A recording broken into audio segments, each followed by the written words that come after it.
Yeah, we did it. What is going on, everybody? Welcome to the stream and a very happy Friday, one and all. Of course I have to do this, my bad. There we go. Thanks. That helps, of course. Happy I thought to. you were going to say Magic Monday. Yeah, and I was just not. smiling like, yup, definitely what it is. Thankfully, I said the right thing. We did it. We've got a little bit, for folks that weren't here last week, we've got a little bit of grinding to do with our team before we are ready to face the gym. So we will do our intro and stuff while I'm doing this grind. But yeah, for those of you that may be new, whether you're watching live or on the VOD, what's going on, everybody? This is Joe. And Amy. We are Geek for All, and we are here to continue our second ever Nuzlocke. And in fact, it's our second episode of our second ever Nuzlocke. Yes. Our Pokemon SoulSilver Nuzlocke, as you can blatantly see underneath me here. But yeah, we last week went a lot better than I expected it to. I won't lie, because I was very nervous and arguably still am. Because this game is a lot harder, in my opinion, to Nuzlocke than Fire Red was. Because I would argue that we did pretty damn well in Fire Red. So. I would too. Yeah. Ooh, very close to level 12. So basically what we're doing today is we're going to try to get all these fine individuals up to level 13. And right now everyone is level 11. And with one or two more encounters, this Mr. Owl here should be up to level 12 at least. We can kind of go from there. All right, I'll start reading chat. We've got Hub in chat saying, I may or may not be in and out at various points. I'll explain later. Okay. Not a big deal, Hub. We, we'll be here. Yeah, we totally understand. And I mean, we ran a little late today. Yeah. We started a little late today. Turns out I realized, with Magic, when we do our Magic streams, it's a little bit easier for me to be like, I'm just going to take a quick bio break, everybody, and I'll step away. And Amy can, open packs or whatever. But, it's a little harder on Fridays. So I had to, I took my bio break, at the exact last possible moment and ran a little long. So I apologize. But there we go. Here's the level up I was talking about. That special defense, though. Very nice. But the fact that the HP was +3 and everything else was +1, ouch. Yeah. Yep, that's fair. Fuck you, Pokemon game.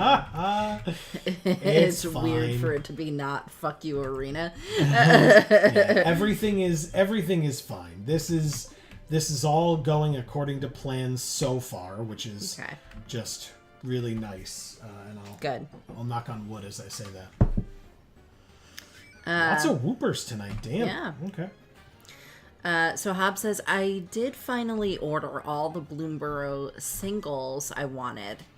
It cost slightly less than buying another box of packs. And most of it because I was very particular with the lands I wanted. Okay.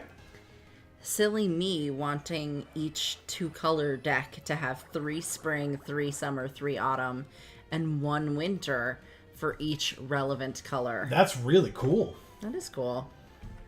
I like that. I'm going to risk it. Let's see if it works. Does it work? Does it kill? It does not. Damn it. Because it's a ground type. It's not very effective. Whatever. I'll kill it this time. Sorry, Santina. Take some damage.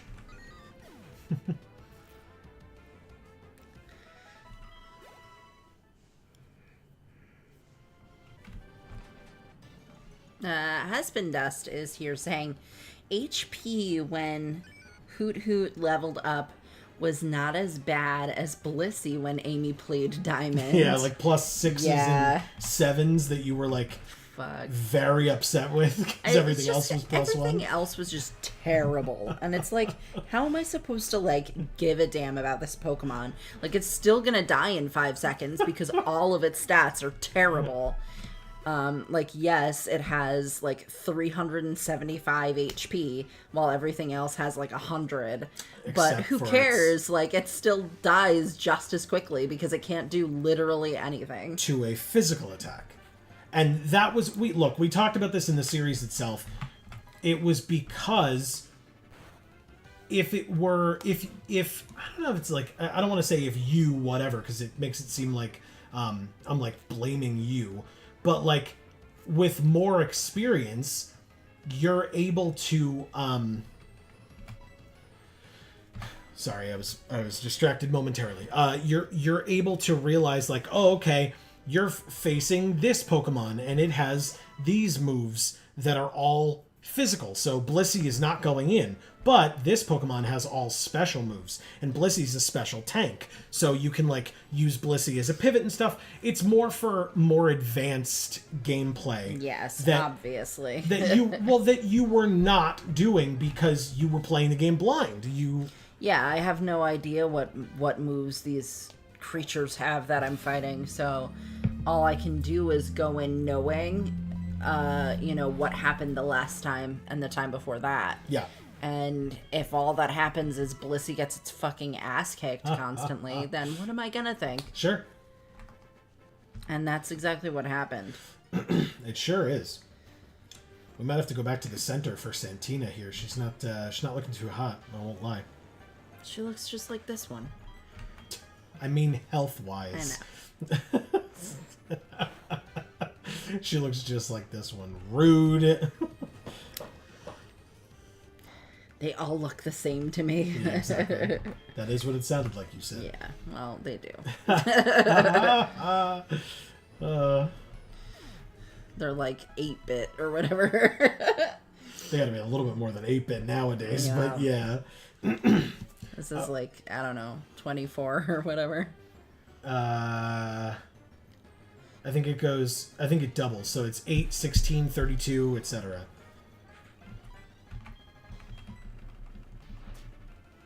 Do you guys know how many bits this game is? Is that how you would say that?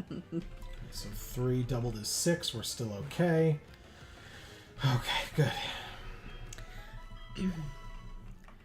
Santina, gain more experience. Hob says, so what happened was earlier today, X asked me how long has that been in your room how long has that been in your room been bending? Okay, so I run up and one of my load-bearing bins was being crushed by a box I've had on it for over a year. Oh, God. So I moved the box, and of course that entire stack, dominoes. So I had to go and buy some bookcases to try and get rid of some of the broken containers of DVDs, CDs, and books. Wow. I was hesitant to unpack because this situation was only supposed to be temporary, but that's looking less likely after nearly 7 years. So, wow. Oof, that's rough, Hob. For sure. That's real rough. Yeah.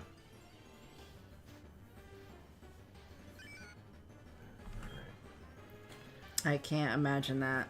I can't imagine living with my ex for 7 years. I'm so sorry. Good flinch, Santina. Brava. Awesome. And we have a level 12 Ekans. Nice. Okay. It's a lot better than Mr. Owl's pluses before. And we get to learn Glare as well. Very nice. Sure. I'll replace Lear. Marcus is here saying sup. What is up, Marcus? Happy Friday. Yes. How are you? In fact, if we didn't officially ask, I mean, Ahab is sort of describing it now, but how are you all? How are you, Has Been Dust? How are you, Marcus? Hey. And, Hob, if there's more to how you are than what you're describing now, then how are you doing as well? Has Been Dust says, Joe, are you worried about Falkner's Pidgeotto using Roost? Thankfully not. It basically would just make the battle go longer at this point. With leveling everybody up to level 13, I think we're going to be okay.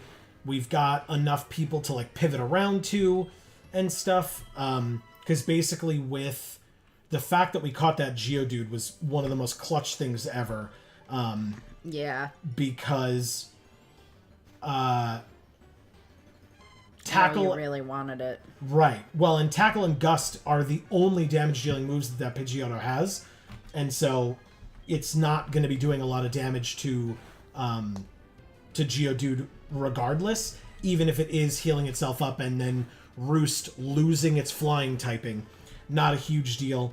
And then 50% of its moves can't hit, or like damage-dealing moves, can't hit Ghastly. So if it's using Tackle instead of Gust, Ghastly coming in will be able to just, dodge that entirely. Sure. And with Pidgey, his first Pokemon, it only has Tackle and Sand Attack.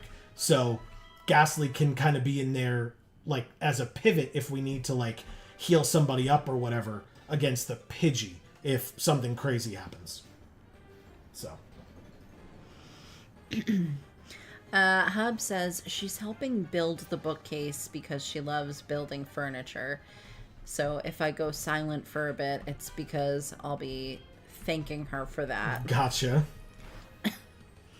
Has Been Dust says, I am well. Good. Glad to hear it. Good. Hub says, but you guys will be my company once I start trying to find my bed again. Oh, no. Oh, jeez, Hub. Yeah, we wanted to, we have a bunch of stuff in our attic that we want to kind of go through before we start thinking about a move, etc. But to do that involves we're not going to spend the time in the attic with all the stuff, so we're going to bring the stuff down, but that always ends up being, making a giant mess, you know? And so... we're okay, let's take everything out of the box, let's go through it, let's see what it is, whether we want to keep it or not, make different piles. That's right. And it just takes up a whole room at that point, even though it's one box of stuff, so... That's right. But we figure if we do that before we move, then we won't have to take as much with us when we move, and then hopefully it will be cheaper than when we moved here. Which was a lot of money. It was a lot of money. It was a lot of unexpected expense.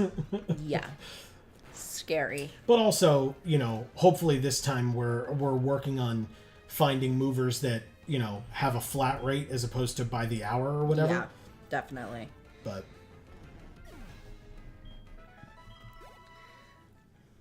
it was a nice amount of experience, Mary. Very nice. Hub says, my oldest just came back from a minor procedure. She's on partial bed rest for the next few days while her things heal, and she is going absolutely stir crazy. Sure, I can imagine. Sorry, Hab. Well, at least her bed is findable. I would hope that at that point. Yes, good point. Yeah, use that mud sport. All the electric attacks that we have on the team. So we have, I believe, a new viewer here, or is it someone who's watched our pre-records? Correct, and they mentioned that as well. If you... Okay, great. It's Wilkins Macabre.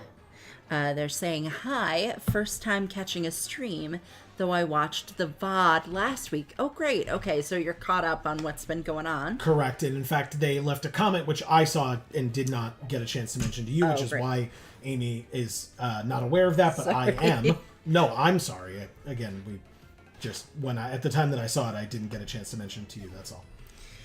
They say, did you guys get your encounters for routes 31 and 46? Not yet. I figured I would wait. Right now, I'm just prepping for the gym battle. And I figure after the gym battle, especially since, like, leveling up Santina just got us Glare, for example. So, like, things like that where now Santina, along with Mr. Owl and Peeves, are going to be good Pokemon for... going up against wild Pokemon that we want to catch, because we can give them a status and attack them, so that we can whittle them down a little bit more that way.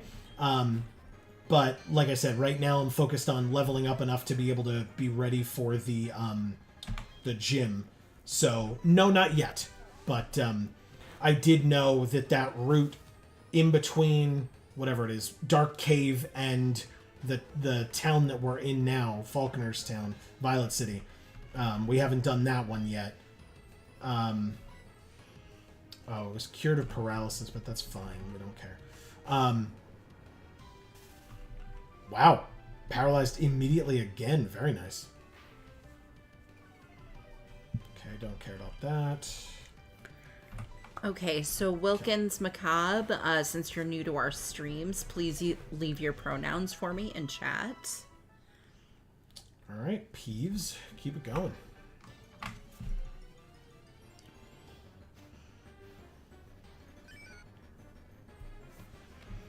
Very suspenseful music. I love it. Thankfully, not too suspenseful of a situation.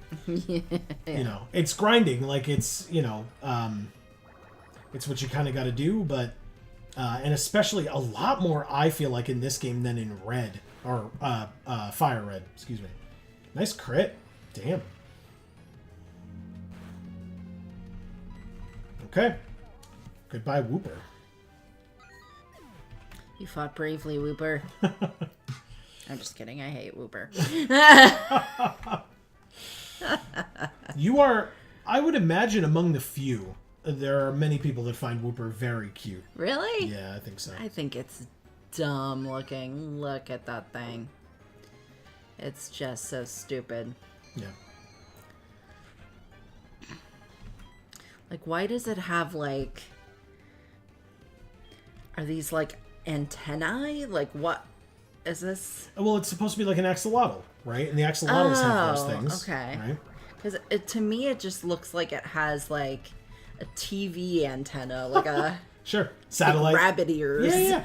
And sure. then it has not rabbit ears, like, on a rabbit, but rabbit ears on, like, a TV. And then, like a platypus tail. Well, and the symbols on its stomach kind of look like an upside down Wi-Fi signal image. Oh, it has symbols on its stomach? Well, it's just Oh, I thought it had, like, its hands folded like this. No. Oh. Does it not have hands? I believe it has hands. Oh. Okay. I believe it has hands. I could be wrong. Where are its hands, then? Don't ask me. Okay.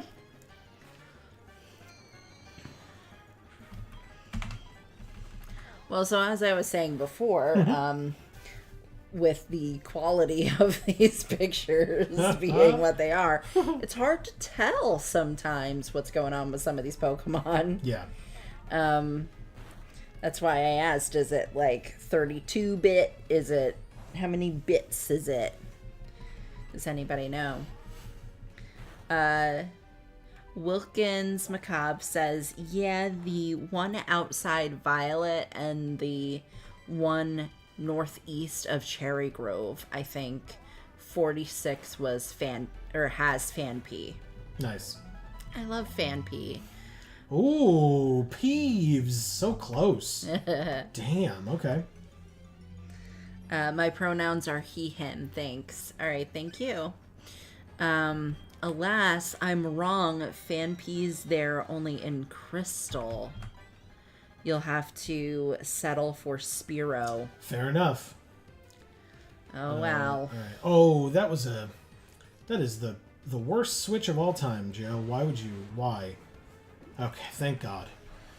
I have made this mistake. I made this mistake last week, too, where I attacked when Dwayne was in instead of switching. And I can't even send in Firebutt either. Fine, it's just got to be Peeves again. All right, fine. I think on a crit, we could take up to 6 here. Now with a Tail Whip. Oh, no, because it's only got Water Gun, right? So we're fine. Everything's fine. Stop worrying. Who are you talking to? Everyone. Me. Hasbin Dust says, Whooper has no hands. People make fun of the fact it can learn Ice Punch. It really has no hands. Yeah, there you go. Look. Wow. Yeah, I thought it had, like, its hands folded. Like this? Like this. Sure. All right, Peeves, level 12. Very nice. Okay. And Peeves wants to learn Curse. Oh, yeah, we didn't run into any trouble with this last time. I'm still going to forget a move for it, but... Oof. Scary. Okay. All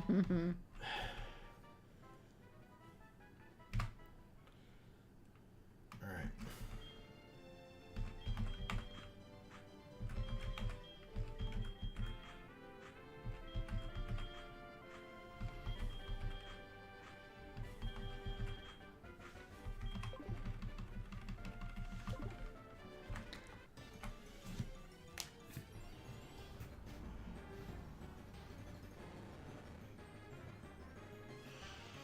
Hub says, okay, one thing that makes me kind of sad is that they switched version exclusives for Fanpy and Teddy Ursa. So Fanpy used to be silver exclusive, but now it's heart gold. And same in reverse for Teddy. Heart Gold, Soul Silver, still my favorite Pokemon games. Sure. Cool. All right.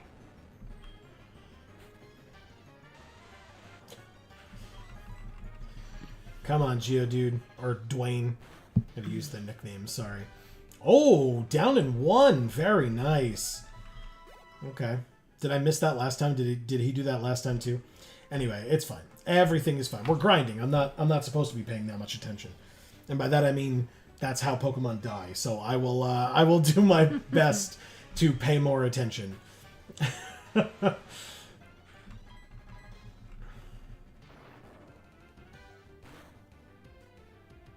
Yeah, nice crit, Dwayne. Okay. Yeah, Dwayne, this is what you have to do in the gym. One shot everything with your rock throw. He's just like, yeah.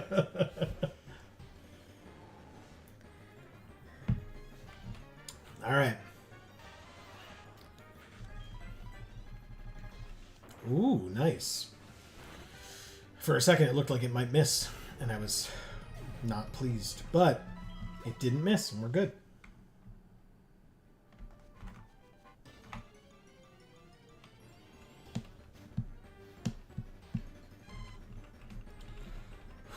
Okay. Ooh, Oh, no. I hit my elbow on the disc. We've still got a ways to go in grinding. Actually, I wanted to ask folks in chat, we could have this discussion. Do folks have, I mean, obviously people have like a favorite overall Pokemon. And if you haven't talked about that and you want to, I'd love to hear from you, so let us know. But I'm also curious if people have like a favorite Pokemon kind of from each generation. right? Like each new generation that adds more Pokemon, if you develop a favorite out of that gen as well. Have you ever thought about that? Well, I mean, obviously, like, my favorites from the generations I've played are the ones I've played. You know, so, like, the people who were in my team. Sure, but that's why I'm asking if, like, I mean a specific favorite, right? Like, obviously, if you have, like, a top 6, then sure, I guess. Well, obviously, like, Marcel was my favorite in the first one. You know, I blatantly said it over and over again. I was like, he's the favorite. But since then, it's been a little tougher, I think, to specify who's my favorite. I think... Well, I guess I didn't necessarily... I mean, I guess, you know, it's your criteria, right? I asked the question, you answer it however you choose. I guess I'm more thought of, like... Because, like, to my knowledge, your favorite is just Igglybuff, right? Like... Yes, but I don't know, like, enough about that to be like, oh, okay, well, like, oh, this Pokemon came about in such and such generation. So that would be my answer for that generation. Like, I can't say, like, oh, Diamond was when we, for the first time, saw X Pokemon, and therefore I know that it's the first time anyone saw X Pokemon, as opposed to that's just the first time I saw them. You know what I mean? So I can't really answer that question the way you want me to answer it. Fair enough. Yeah, I get that. Yeah, because I at least thought, and I mean, you know, don't let me put words in your mouth, correct me if I'm wrong, that, like, for Gen 1 it would just be Jigglypuff. For Gen 2 it would be Igglybuff, because that's when Igglybuff was introduced. And then Gen 3 it might get a little stickier. I mean, obviously you'd have to, you know, that would be when we would have discussions about, like, is Roselia your favorite? Is Gardevoir or Ralts or whatever your favorite? You know, stuff like that, so... But again, then I would be asking you about Pokemon that you had, you know, just because that's kind of easier. And also, I mean, you've watched the Generations, the show, so now, so you've seen Pokemon that you may not have had a chance to catch or have on your team. Yeah. But are there any from the show that, like, you know, we talked about Chimchar last week. Right. But, like, are there any that you saw in the show where you were like, oh man, I really, like, that has become one of my favorites, you know, of a Pokemon? I felt like that wouldn't be the case, or hasn't been the case, but maybe I'm wrong.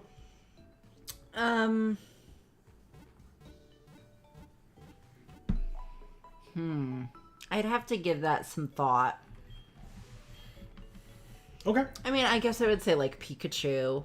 Like, Pikachu in the games, like, may as well have just not even been there. Well, and we haven't played Yellow yet. And we will someday. I don't exactly know how we're going to fit in those tertiary games, but we are.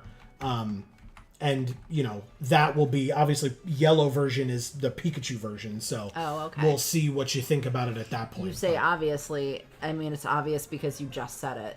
But before that, it was not obvious. Well, sure. I guess I say it that way because Pokemon Red had Charizard in the box because it's red. Pokemon Blue had Blastoise on the box because blue. And so Pokemon Yellow had Pikachu on the box because Pikachu. Okay. Well, I was unaware of that until just now. So there you go. But yeah, it was Red, Blue, Yellow. Then Gold, Silver, Crystal, and Crystal has Suicune on the front. Oh. And then Ruby, Sapphire, Emerald, and Ruby had, this one you'll understand, but Ruby had Groudon. Yeah. Sapphire had Kyogre, and Emerald had Rayquaza. Right. Okay.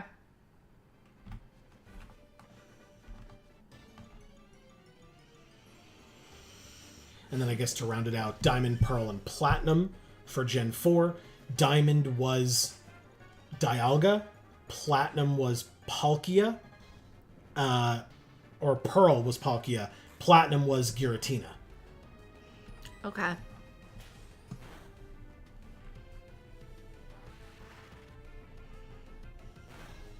Yeah, I have to say, like, when it comes to, like, the TV show, I'm still not really good on, like, the timeline. You know, while we're watching the TV show, I'm not like, oh, this is this generation that we're totally watching now. Sure. You know, like, I don't really make that connection when we're watching the show. Sure. But I will say, like, the movies, we've been watching the movies sort of in that timeline as well, where they make sense. And the movies are incredible. Yeah. Like, can I just say that? Like, they really did a great job on those movies. That's totally fair.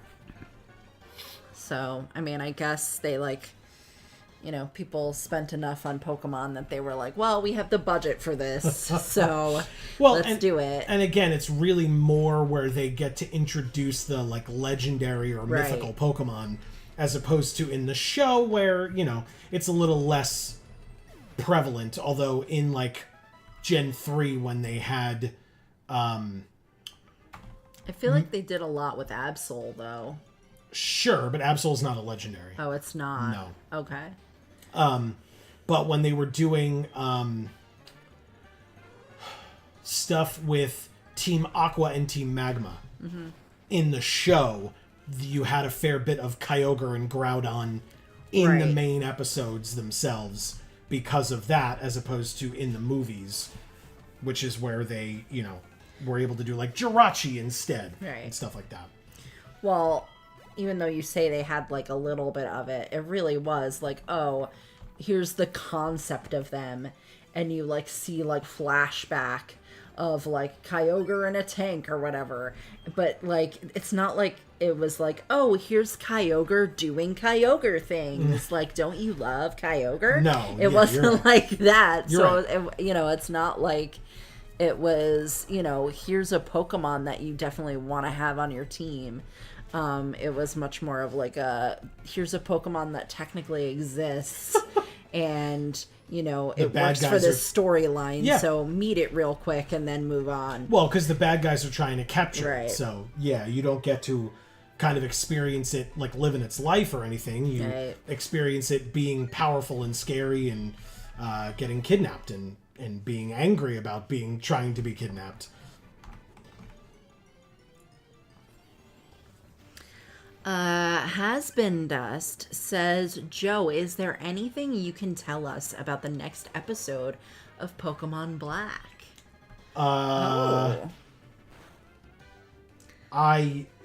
If I knew where we were in the episode chain, maybe I could. Give me a moment and I will check for you. Now, Has Been Dust, you're specifically asking Joe. I will say that if it's up on the channel already, we have already filmed it, right? And so whatever the next episode is, we've already done it. Oh, yeah. So it is the kind of thing where, like, you would be able to ask me too. But you're right in asking Joe here because he's much more likely to actually know the answer to your question. But yeah, for the most part, with anything that we have up that's a pre-record, you're not going to have to worry that I am, you know, up to... It's not in real time. So, you know, it's not like, oh, well, the next episode hasn't come out yet, so Amy might not know what's going to happen. I have experienced it already. If it's a pre-record. Obviously, when we're live, we're live. Right. But... so in the last... Yes, you survived the poisoning, thank God, in this generation, because that is extremely necessary and helpful.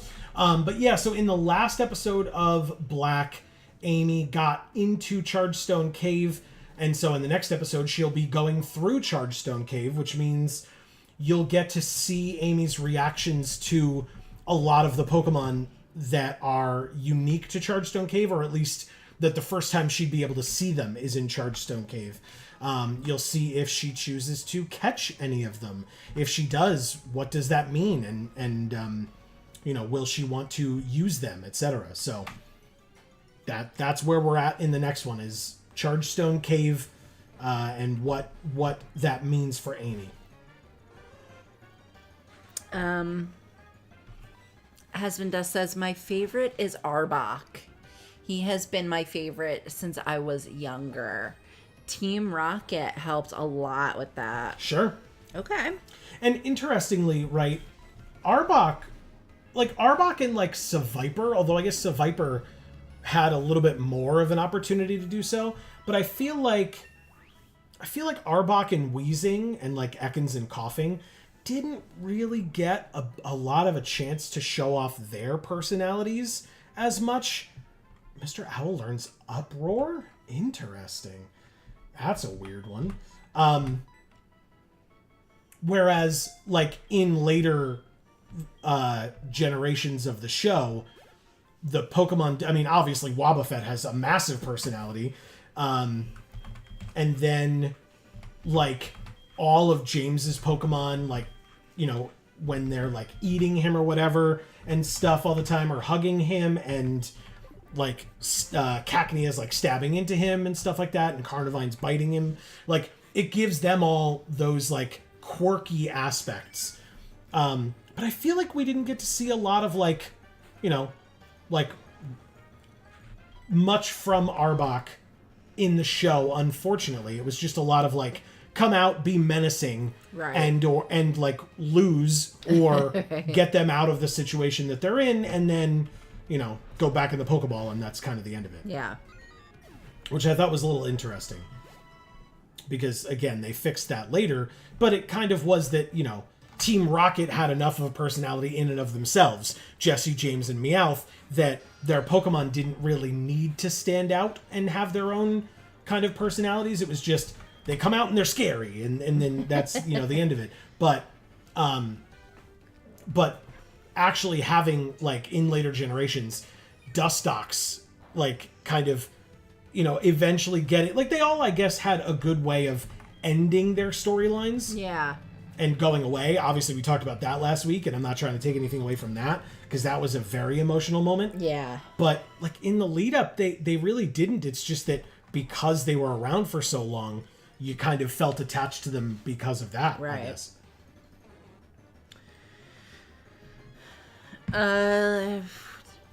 Wilkins Macabre says Igglybuff is technically a Gen 2 Pokemon, if that makes your choosing process easier, Amy. Yeah, so that was when we were having that discussion. Right, yeah, we said that. Marcus says Starter, Tepig, Legendary, Giratina, Overall, Eevee. I think I knew that, Marcus. Have you told us that before? I feel like you have, but it's been a bit. I feel like I didn't know that about you, that you're an Eevee guy. Wilkins Macabre says, in Gen 2, I like the Cyndaquil line. Murkrow and Heracross. Really? Okay. Amy likes Heracross. I love Heracross. But did you come across it in the games, or that was a TV show thing? No, we came across Heracross in the games quite a bit. Okay. But then what they did with it in the show was also really adorable. Yeah. I did get a little annoyed where it was like the only times you ever saw Heracross at one point was like, oh, it's ravenously eating the honey, like, or the sap or whatever. Yeah, or and like it's like sucking okay. Bulbasaur's bulb, and Bulbasaur's getting mad at it. Yeah, sure. Like, I liked Heracross in the beginning, and then when they were like, well, Heracross shows up to be the butt of a joke, then I didn't love it as much. Fair. Hasbin Does says, in Gen 2, I like Sneasel, Misdreavus, Crobat, and Wobbuffet. Okay. Oh, okay. Yeah, these are some interesting answers. I like what I'm hearing here. Crobat's a good Pokemon, it's a lot of for sure. Different stuff. And yeah. I think that's like the cool thing about Pokemon. I think that's probably why it's been so successful. Mm-hmm. Is that there are so many different types of Pokemon that, like, everyone can find the one that they identify with and the one that they like. That's right. And I mean, we've talked about this, but like, not that it's one of my favorites necessarily, but I like Muck, and you think it's disgusting and you hate it. So like, you know, but it's like the kind of thing where like, you may genuinely be like, how could anyone like Muck? And meanwhile, I'm like, Muck's so cool. Yeah, exactly. Hasbin does says, has Amy seen the Pokemon anime special Mewtwo Returns? Yes, I have. She sure has. It's been a bit. Like, that was Yeah. the first one that we watched, or one of the first ones that we watched. It was very cool. And it was, we only watched the remake, the like remaster. Is that correct? Yeah. We watched the like Netflix remaster or whatever it was that they did. So she hasn't seen like the original, but obviously it's, you know, it's basically the same thing. It's just different animation. Right. Hob says, all right, CD time. Oh, good luck. Yeah. Hasbin does says, I know Amy knows and it's not in real time. Oh, okay. Well, then I'm sorry to have like explained it to you for so long, but just so that anybody here knows that's the situation. Yeah, that's all. Hub says Arbok is my favorite poison type. Nice. Okay. Shar is here saying, hey, I'm not following you guys I'm now following you guys on Instagram. Awesome. Oh, great. If you're following Geek for All, we post very infrequently, but when we do, we try to make it fun. If you're following Gluten Free for All, Amy's doing an incredible job. So yeah, I post on there every 3 or 4 days typically, so long as I don't have like a really busy stint and I can't make a post, but I usually do about every 3 or 4 days. And Shar, thanks for the opportunity to say it. If other folks are interested in doing the same, links are in the description down below. Yes. Also, hi Shar, how are you? Happy Friday. All right, Santina, level 13 as well. Look at that speed, jeez. 23, very nice. Okay. I sent you a message last night. LOL, my leg is slowly healing, and you're welcome. Oh, okay. Okay. I will have to check that. I apologize that I have not seen it or responded. Yeah, we'll check it. Hob says, I think I missed what the original Favemon question was. Oh, okay. It was just by generation. If you had like one per generation and or overall, like just of all the Pokemon ever, if you have a favorite, and then if you are able to break it down by gen.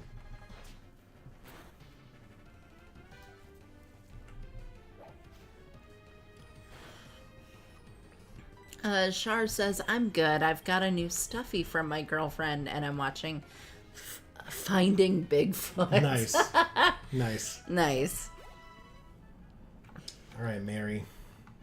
Is the stuffy a Pokemon? It's probably not, but I figured I'd ask. You have 2 non-Pokemon stuffies? Or 3, I guess, if you count the one behind us. Yeah.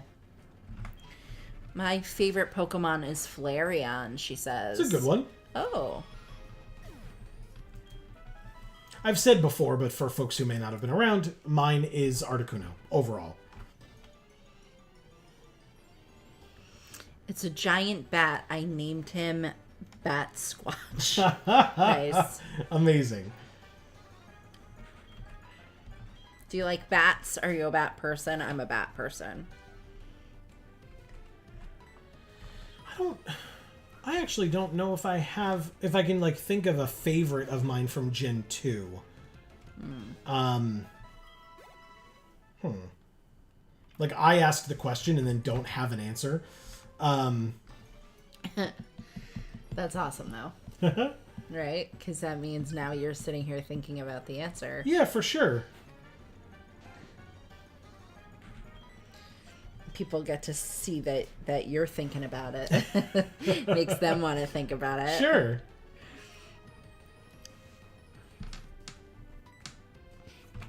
Oh, she says, really, it's between Flareon and Umbreon.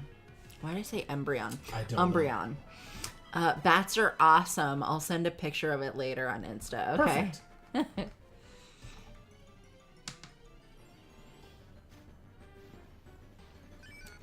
Yeah, you know what? I feel like we didn't really encounter Umbreon much in these style games. But when we played Coliseum, obviously Umbreon was one of our Pokemon, and it was really cool. In the beginning, I didn't like it too much because I felt like it wasn't really capable of like doing a whole lot. It was the Blissey situation where it was a lot more defensive than offensive, Right. and so it could tank a lot of hits, but then you would attack with it and it would do like a minuscule amount of damage, and you were like, what the hell? Yeah. So, but closer towards the end of the game, I could sort of figure out how to use it better. So, it became more of a favorite of mine than it had started as. Yeah, for sure. Wilkins Macabre says, Umbreon's so cool. I wish it learned better moves to suit its tanky stats. Okay. So that's a good point to make about it, right? Yeah, well, because you had Bite the whole time, and that's right. And I believe that's all you used it the whole way through, even though you started with it, which means it didn't really progress in the moves that it had. Right. Well, I feel like that was an issue though with Coliseum, That's fair. Your Pokemon got better because it leveled up, not because it learned much. Yeah. And there weren't a lot of TM options in that game. Right. It was just kind of what you get is what you got, Right. But that was okay because it was just a very different type of game. And so when you figured out that it was a very different type of game, you could comfortably sit in that, you know. Speaking of Pokemon Coliseum, we're down to the last few new episodes of that coming out over the next couple of weeks on Wednesdays. But we are done with the main game. We have beaten the main game, and we're into the post game now. So I think this week was the first post game episode. Okay. Which means I believe we have 2 more weeks to go. All right, so check those out. Hob says, I actually filled out a big fave Pokemon per type per gen thing that had overall each gen at the end. Maybe later I'll look for it. Cool. Mewtwo is overall ever, though. In other words, that's his favorite of all time. Okay. Yeah, I was reading that, but I don't think my brain was processing it. Shar said, also, I'm excited for the new Warhammer 40k Space Marine 2 games. Okay. And I feel like the Pokemon games did a huge disservice to Umbreon. Oh, okay. In terms of moves and stuff. Yeah. Or accessibility of it, I suppose. Mary learned Pursue. Okay. All right. So we're good with Mary now. Yeah, again, I played one Warhammer 40k game a long time ago, and it was that particular game. I will not remember the name of it, so I'm sorry. But it was bad. Doesn't mean that I wouldn't play another one in the future at some point, but that particular experience was poor. Yeah, I didn't know that there were video games of Warhammer 40k. I thought it was tabletop only, so I got to learn something new every time I come here.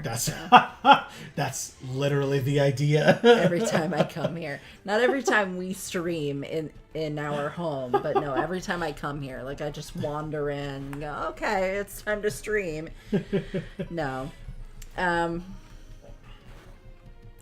Hob says, followed closely by Charizard. Okay. Overall favorite after Mewtwo. Okay. I'm not really a Charizard fan. Really? Yeah, I mean, everybody is, but I just don't really get it. I have to say, I loved Charizard in the anime itself because of how they used Charizard in the anime.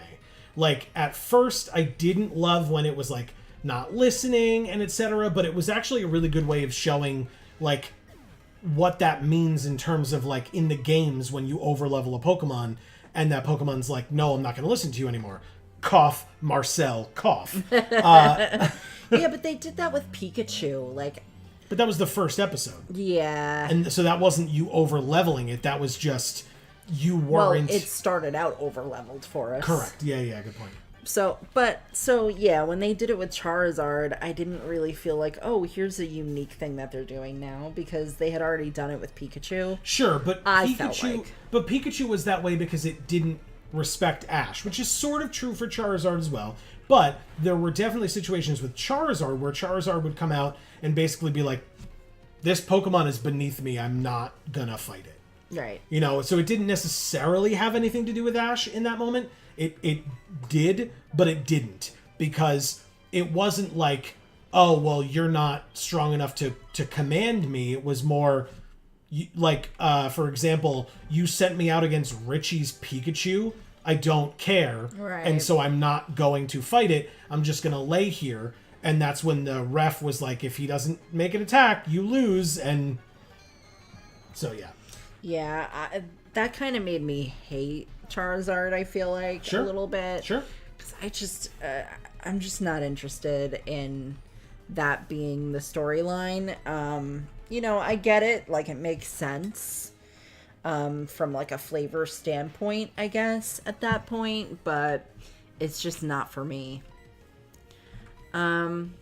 Charlie says, I've got a pup crunching on a bone in my ear, lol. Yeah, in terms of moves. Because what we were talking about, saying the games did a disservice to Umbreon. Marcus says Umbreon is much better after Gen 7. Okay. It's a long wait. Yeah, that's a ways away. Ash's Charmeleon only evolved to catch and beat up an Aerodactyl. Didn't care about Ash or saving Ash at all. That's correct. Because, yeah, the Aerodactyl had picked up Ash and flown off with it. And Ash, like, once Charmeleon evolved, Ash was, like, really emotional. And was like, you evolved to save me! And then, like, did not give a damn about Ash. Only cared about, like, proving itself against the Aerodactyl. But couldn't catch it because it was flying away. Right. So it evolved to have wings so that it could catch it and fight it. That's funny. That's really funny. Shar says, the new Space Marine game is now letting you pick which Space Marine chapters you want to play, as which class, and you can customize armor and weapons. I'm ready to play as one of my favorites, either the Blood Angels, which are Space Marine vampires.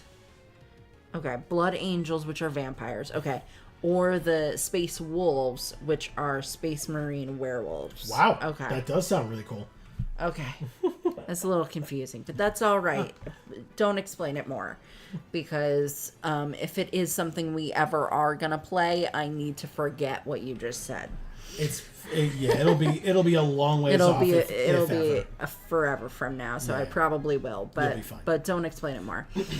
She says, I love Charizard evolution. Mm-hmm. Okay, like the whole evolution line. No, Charizard's X evolution. Oh, what's an X evolution? You have no idea what it is. It's a secret, though. We're not going to talk about it. Okay. Has-Been Dust says, Amy and Joe, what are your favorite EV evolutions? Mine is Umbreon.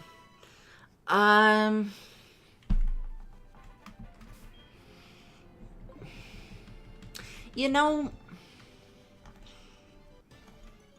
I like Eevee a lot more than I like any of the evolutions. Okay. So you would be that kid from that Eevee family in Gen 1, where one had the Flareon, one had the Vaporeon, one had the Jolteon, and the whole family was like, so what are you going to evolve your Eevee into? And the kid was like, I just like Eevee. Right. Can I just have Eevee, though? No, but Umbreon is good. Like I said, it took me a while to kind of get to a point where I liked Umbreon. But the other ones I kind of just don't really care about. But that's probably because we haven't really focused on any of them that much in any of the games. And there was that one episode with the evolutions in the anime, and after that one episode, you know, there really wasn't anything else about it. So, like, I just feel like I don't care about them because we weren't given a lot of chances to care. Does that make sense?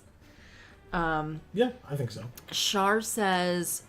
from X and Y series, LOL. Yes, exactly.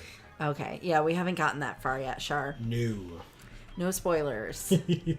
Marcus says, same, Amy. My OC professor's partner Pokemon is an Eevee named Zipacna? What's that? Is that a reference to something, Marcus, that I'm not aware of? But yeah, I mean, again, like, having an Eevee and keeping it as an Eevee is perfectly viable. I see no issues with that whatsoever. Char says, I feel like they missed a huge opportunity to make a flying evolution. Oh, that's an interesting point. Sure. Yeah, my favorite evolution is Espeon. But that's just my, like, play style, my fight style, etc. I am all about, like, fight first, defend never, really. So, like, having a Pokemon that's, like, not super defensive, but, like, very powerful off the jump is what I'm all about. Anybody that slogged through watching our God of War Ragnarok playthrough will know that I'm not a very big defender. So, Char says, I only know of that one, so no spoilers ahead, LOL. Okay, good. Hobbs says Vaporeon stan. Fair. Okay. A lot of people like Vaporeon. Absolutely a good choice. I do not. Wilkins Macabre says, I love all the evolutions, but Jolteon's my favorite, I think. And I think Jolteon's number 2 for me, not just because we used it in our last Nuzlocke, but again, same reasoning as Espeon.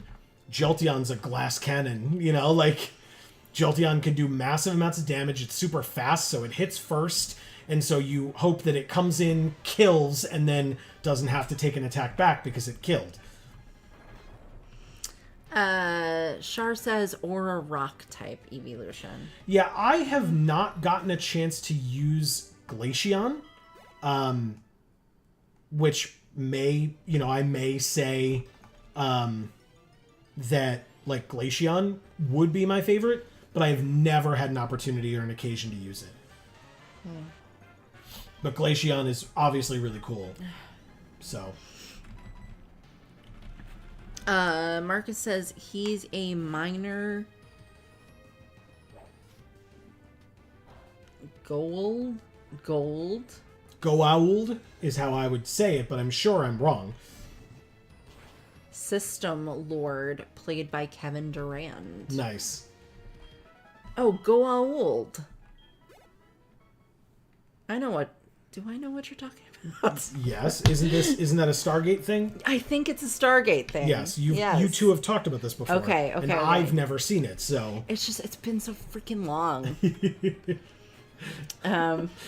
Marcus sitting there being like, come on, Amy. You gotta help me out here. Bitch.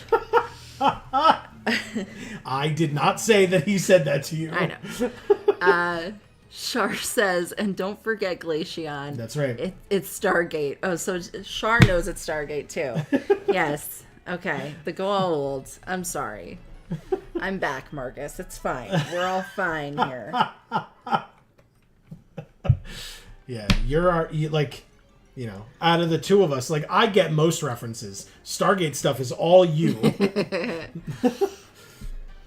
Yeah, but I just...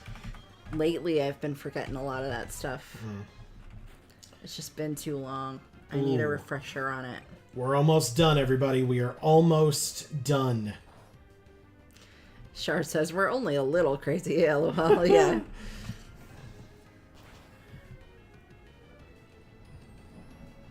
Okay. Nice crit. I don't think it mattered, right? We've been killing these things in one.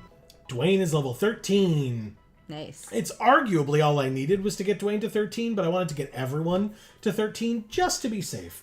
And so Firebutt is our only one left. All right. Okay. You can keep going. I gotta level up Firebutt to level 13, and then we can face this gym. Actually, there are gym trainers as well, and I don't want to overlevel, so let's fight the gym trainers with Firebutt and see what happens. Hasbin Dust says, a random question I've had. What are your favorite seasons? Of the year or seasons of the Pokemon anime? You took the words right out of my mouth. That's a damn good question. Or I guess we could answer both of those questions. Sure, yeah.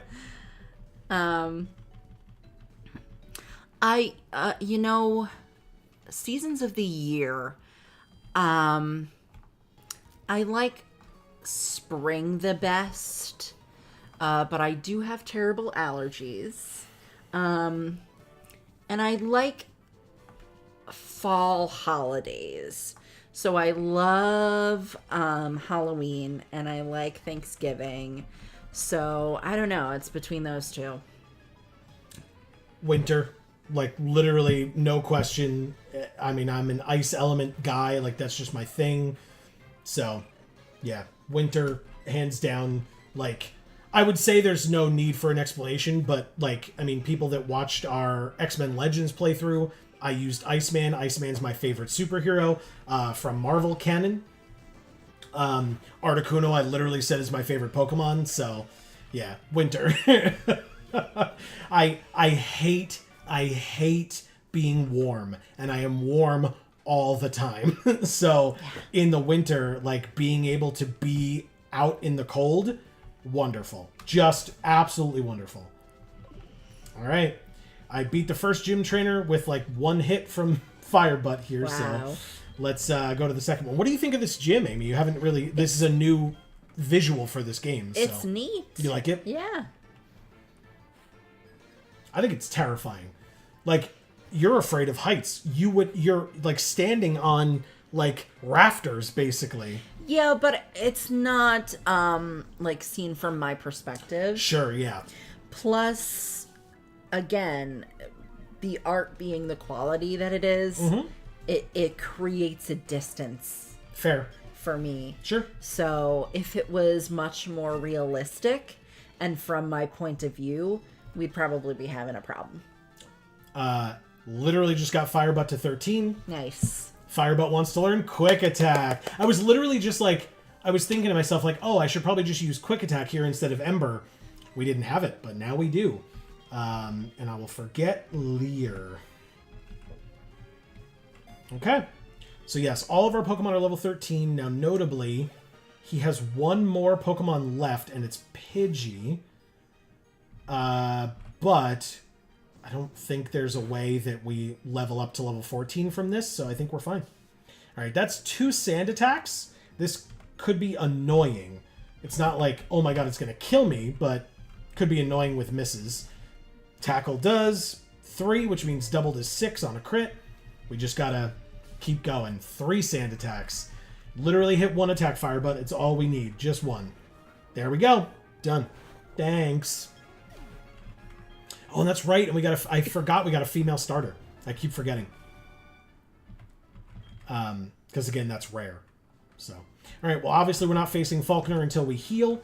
But yeah, look at this. Like, this like contraption feels like real dangerous. I think it's cool. As it comes up out of the ground, you can see all like the gears and stuff that like to me, it just looks like it was all cobbled together. Oh, like, okay. Like, Sure. I'm sure it wasn't. Like, I'm sure it's just supposed to show, like, the sophistication of it.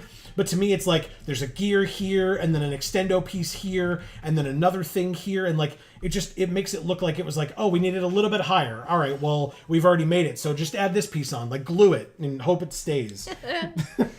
Speaking of extendo, have we talked to this guy over here with the 5 head?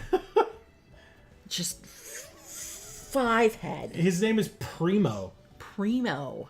He says, hello, I should be a familiar face to every Pokemon fan. I'm from the TV show, The Show Me Show. I am Primo, the big brother. Today, would you, one of my fans, tell me what you think of me?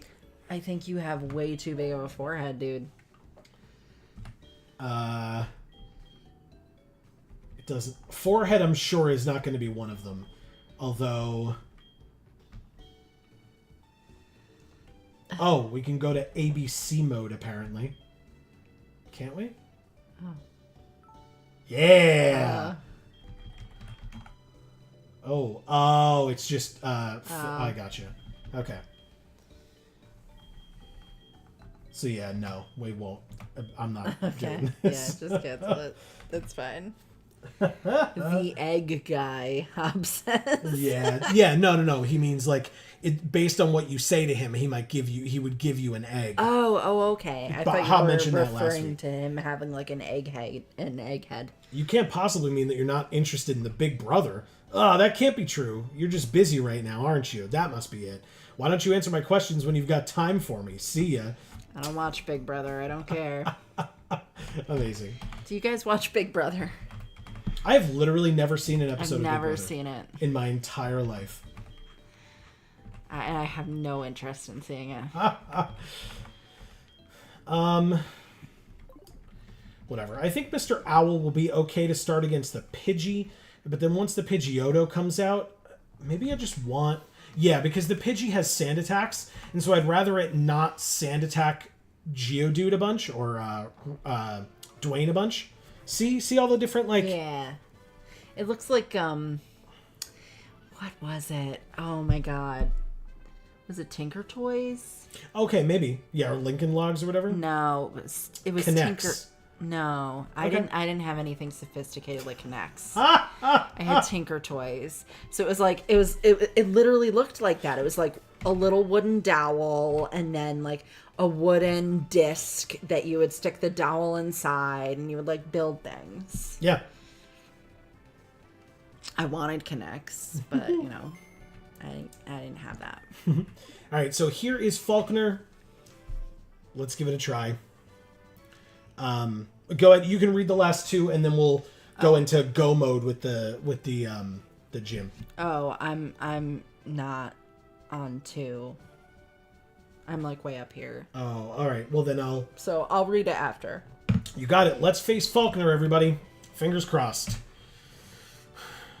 Again, I love how he's like upset because of a jolt of electricity. You know, like, don't come in here with an electric type. It's like, okay, I won't. I got my rock type in the back waiting for you, but no electric types. Because I didn't catch that Mareep. I caught my Ekans over there. Yeah. You're like, totally safe. I have no electric types. Hey, guess what? Hypnosis worked first try. Nice. All right, well then, this might just be a clean switch in for Dwayne. No sand attack, hopefully. Hopefully it doesn't wake up in sand attack. If it does, we can switch around. It'll be fine. It woke up and tackled. That's fine. Yeah. 1 damage. All right. Can we be faster than you? No, but it tackled again and just straight up missed. It didn't even just do like 1 damage. It Wow. just missed. And then Rock Throw kills in 1. Thank you, Dwayne. Mr. Owl gets 52. Dwayne 52. All right, Pidgeotto. Bring it on. You're gonna be faster than me, but Gust. Okay, let's see how much it does. I assume 2 or 3. Holy shit, 6. Doubled is 12. We can take at least 2 crits from Pidgeotto, and it's in the red now. And it used Gust again, so we win. Okay.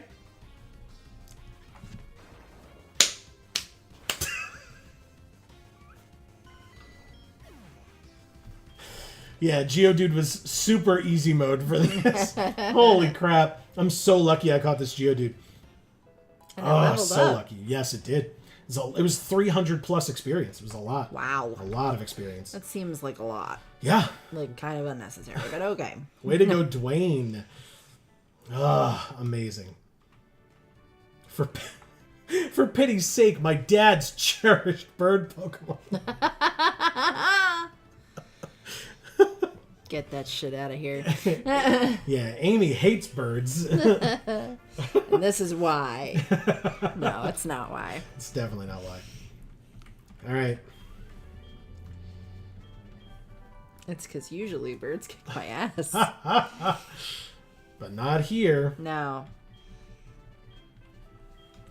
And now we have Roost, so we can, if we want, I'm probably not going to, but we could give Roost to Mr. Owl here.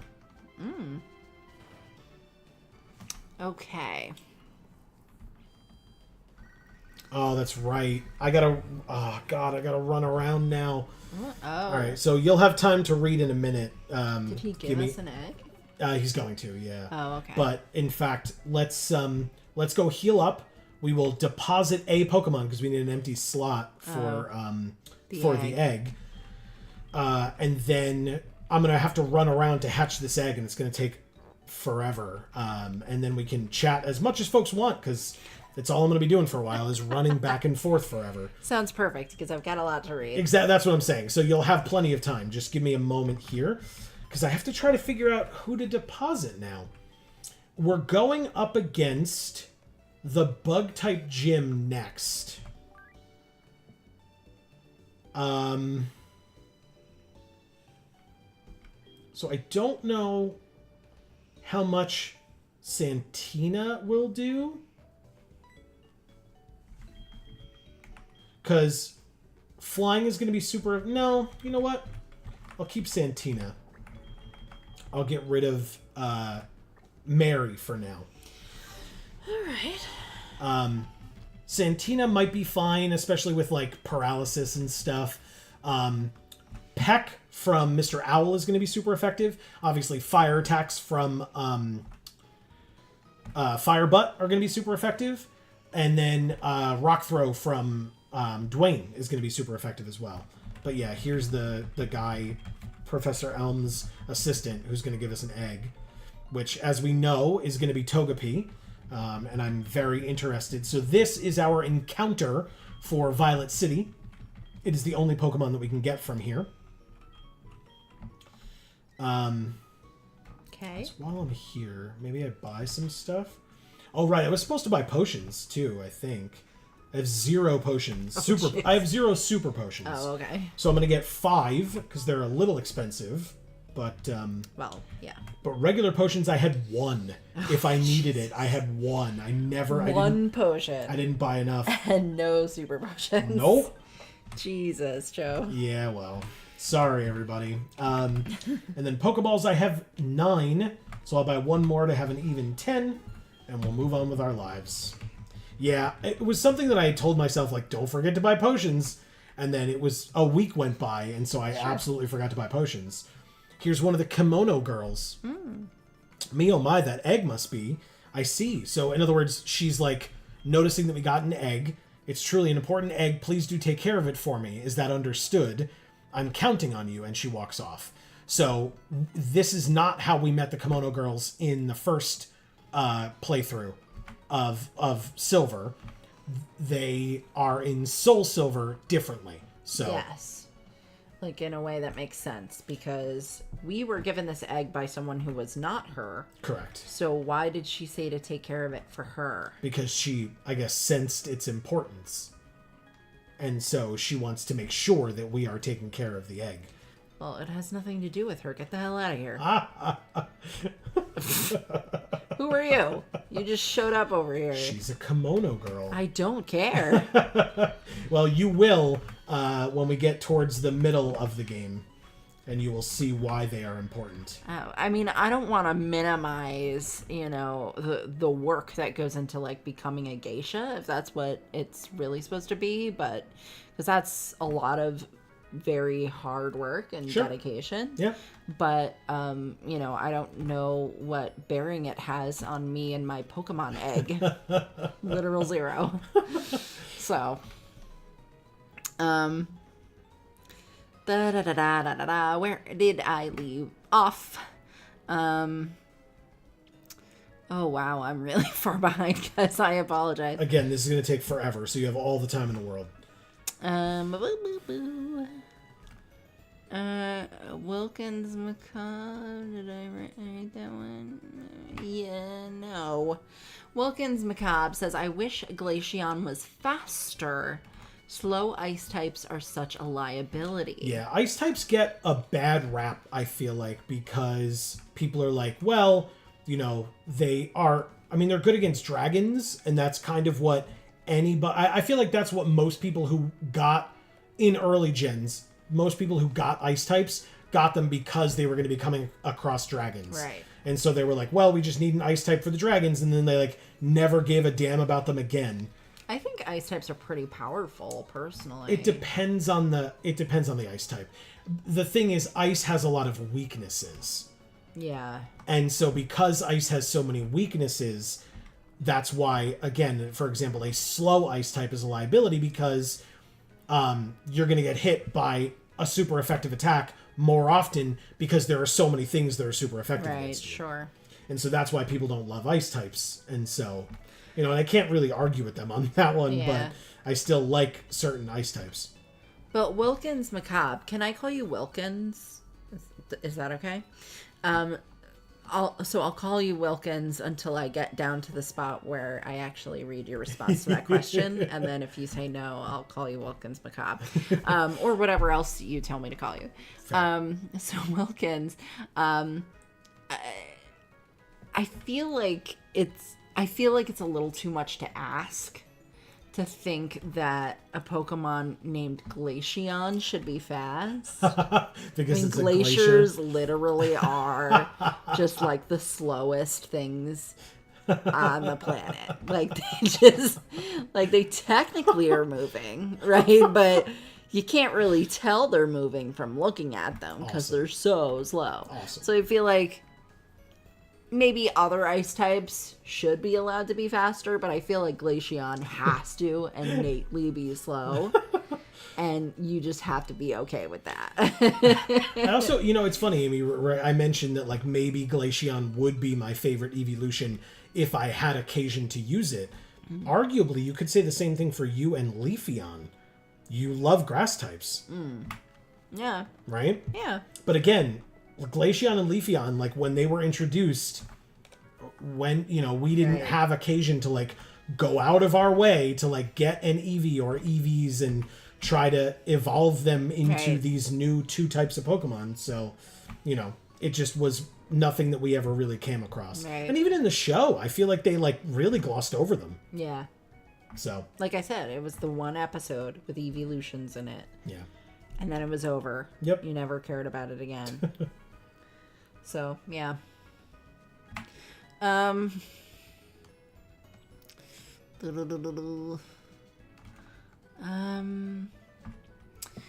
Char says, Pup says it's cuddle time, LOL. Nice. Cute. Enjoy it.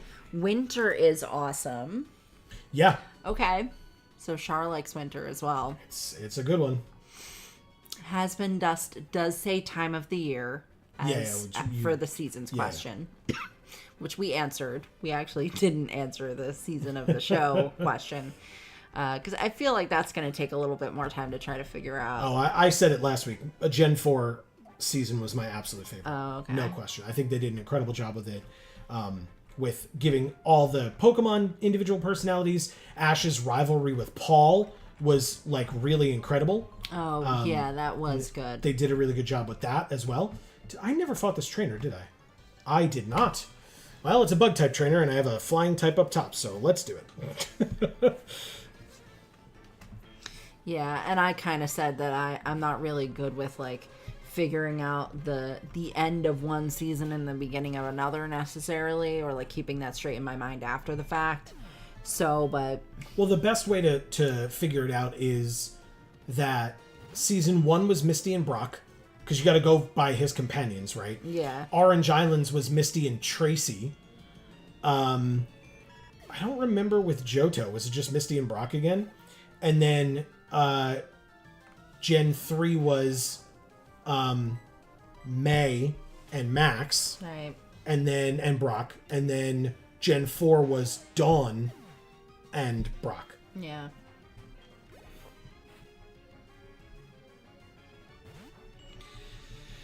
I still don't know the answer to the question. But it's fine, because that's not even the question you asked. Correct, yeah. Amy, do you like Falkner's gym design in this game? It was kind of neat. Yeah, it really was. And like I said, if it was more realistic and from our perspective, like seeing it through the character's eyes, I probably would have hated it because I'm afraid of heights and it might have like activated that a little bit. Marcus says, as a tall and skinny guy, winter is a nightmare. Sure, that's fair. Yeah, I mean, I'm a bigger guy, so that's why I said like I'm warm all the time. Right. I just like he's like always sweating. Yeah, it's so annoying. Yeah. All right, so this is a place where we could possibly get an encounter. We have not yet gotten an encounter here. We already have a Hoot Hoot. For folks who don't remember, there is a dupes clause or a duplicates clause. If you already have a Pokemon that is the same as the one that you see or from the same evolutionary line, you get another shot until you find one that is new for you. Even if, by the way, if for some reason Mr. Owl had fainted, if we came across a Hoot Hoot, we already own one, so we would still skip it and try to get something else. It would not be like, well, now we have a second shot at having a Hoot Hoot. No, it's a new Pokemon only for you. I believe, I mean, at least in Gen 2, you could get like Bellsprout or Poliwag, I think, here as well. And either way, that'd be cool. It'd be our first water and our first grass type. So, we'll see. Poliwag would be better, I think. We'll see.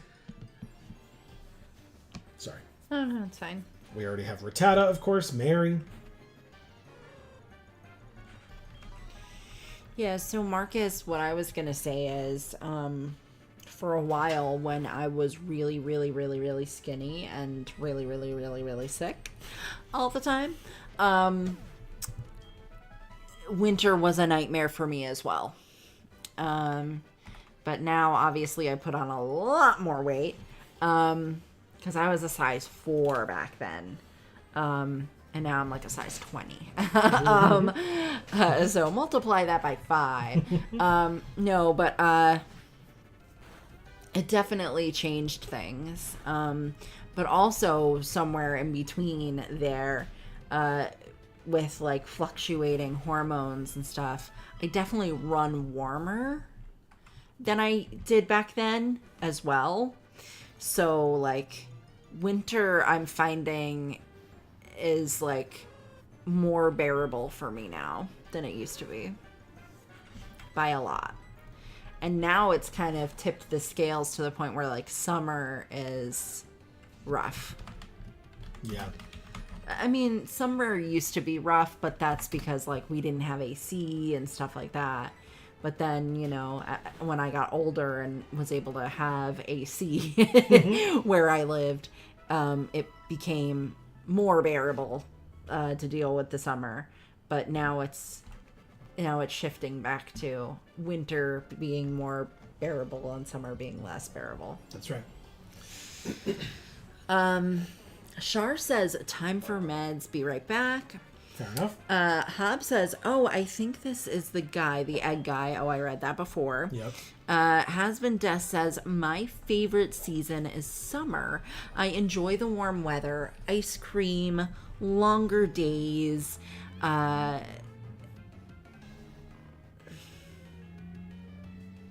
don't know where you are. And the pool/beach. Though I don't go much. Okay. I love being able to go and get ice cream. I don't eat ice cream. I don't eat cream because I'm lactose intolerant. But I like going to an ice cream place and getting what I can get there. And it actually really irks me that you can't go all year long.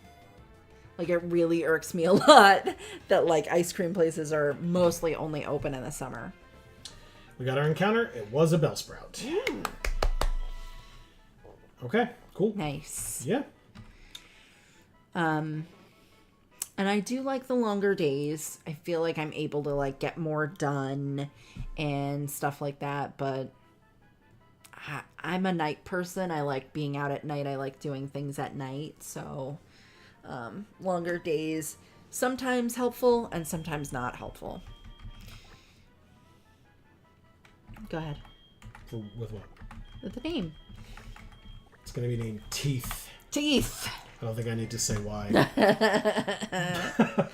Okie doke.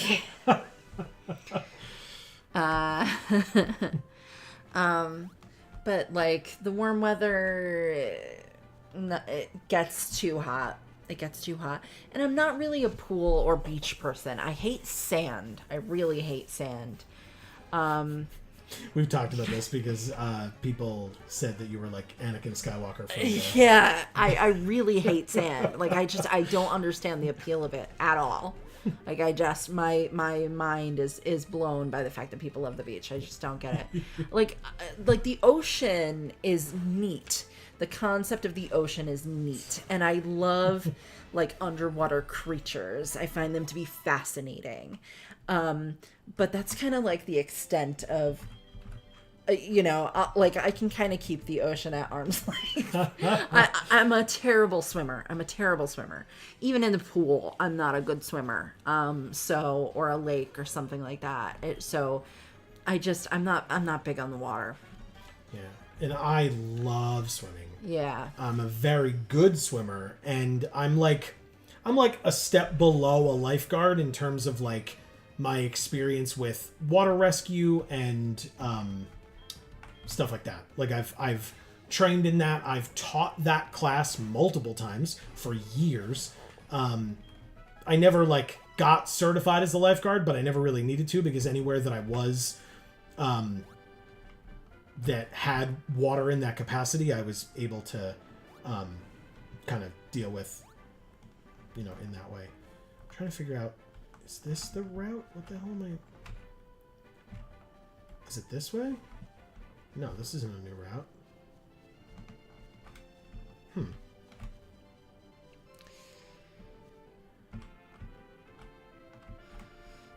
Shar says, I never liked Big Brother for some reason. Okay. Yeah, I mean, I was just never really interested in watching it. I didn't even know what the concept was until, like, recently. But there were, like, certain reality TV shows that I was, like, really big into. And so I guess I kind of felt like, well, I don't need to watch Big Brother because, like, I have these other ones that I'm, like, focused on. Sure. So, like, depending on, like, what point in time in my life you're talking about, it was different ones at different times, like what reality TV shows I was watching, sure. Basically. Yeah. Even though, like, I honestly can't believe I'm saying that because I really, like, never thought of myself as being, like, a reality TV person, but I really have watched a lot of reality TV in my life. Sure. Despite the fact that, like, I never thought of myself as being somebody who, like, actually really enjoys doing that. I have done it a lot, sure. But I used to spend a lot of time watching TV and just watching whatever was on more than watching TV because I truly wanted to. Right, where you were like, oh, this particular show is on. I'm going to really, I need to watch it. Yeah, it was just that, I wasn't allowed to do much else, basically. Let's see. Wilkins says, good game, Falkner. Yeah, that's it. Thank you, Falkner. Marcus says, how's a gym leader using his dad's Pokemon? I know, right? Yeah, that's kind of messed up. Well, wasn't it Flannery who, like, inherited her grandfather's gym? So, like, but I believe those Pokemon were at least still hers. Yeah. But, you know, it's like, They were. it's like a kingdom, right? Yeah. It's all familial. Right. That's, like, messed up. I don't know. I don't appreciate it, personally. Sure. Yeah. Shar says, birds are mean. I agree. You know, I feel like some birds are not mean. Some birds are probably very sweet. They're just not really, you know, my thing. I'm just not a bird person. We did it!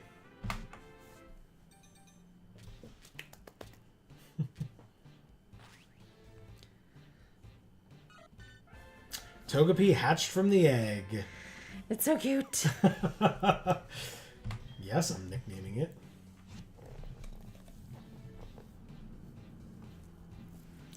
What are you nicknaming it? Scramble? Yes? Mm-hmm. Yeah.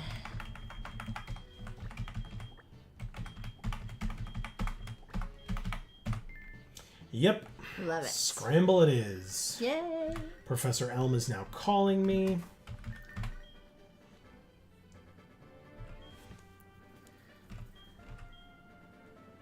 You should come here and show me what kind of Pokemon it is.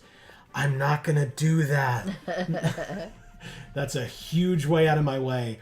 It would actually be okay because you kind of have to walk with Togepi a lot because it evolves into Togetic based on friendship levels. Oh, is that what it is? Yep. Boo. Yeah. Is there an item that allows you to, like, be better friends? Like the friendship tag or whatever? Yeah, it's not called a friendship tag, but yeah, there's an item that, like, I think it's like the Soothe Bell or whatever, that, like, while the Pokemon holds it, it's more friendly towards you. Okay. Yeah, we don't have it, but it does exist. If it's something that we can potentially get at some point, Sure. then maybe we could use it. I should have. All I'm saying. No, yeah, I mean it's a fair point. Totally a fair point. Yeah. Marcus says, I've seen people count the inside of buildings as a new zone, meaning you can get another encounter outside the building. In Violet? Oh, I see what you're saying, because we got it inside of there. So I go based on here in the summary, the red text here on the left that says where you encountered it. Oh, it says Route 31. Okay, so never mind. It's supposed to be Violet City. I've always hatched it in Violet City, so it's always said Violet City. That's interesting. That's funny. But that's a fair point, Marcus. I think for me personally, I'm going to say that this is my Violet City encounter. I do, you know, this is Route 29, 32, Sprout Tower, Dark Cave, and New Barktown. So I go by the red text. Oh, it says Mr. Pokemon, actually, is where the egg was received. So, regardless, that's what I consider it, is from Violet. Okay. Char says, I'm craving a PB&J sandwich. Aw, that's Joe's favorite. I do love peanut butter and jelly. What type of jelly, though? Because that's the clincher, right? Yeah, there's a right and wrong answer here, and by that I mean, for depending on who you ask among the two of us, there's a right or wrong answer. But yes, whatever you like is totally fine. Yeah. Don't get me wrong. It's just a conversation that we. Yeah. It's not an actual right or wrong. It's just, you know. That's right. Us being able to be like, oh, you're like me, or oh, you're like me. Yeah. She says strawberry. Okay. See, she's not like either of us then. That's true. He's a grape jelly guy. Grape all the way. And I like refuse to do grape or strawberry. I'm like a raspberry, but only if it's got the seeds. I only like it if it has the seeds, Char.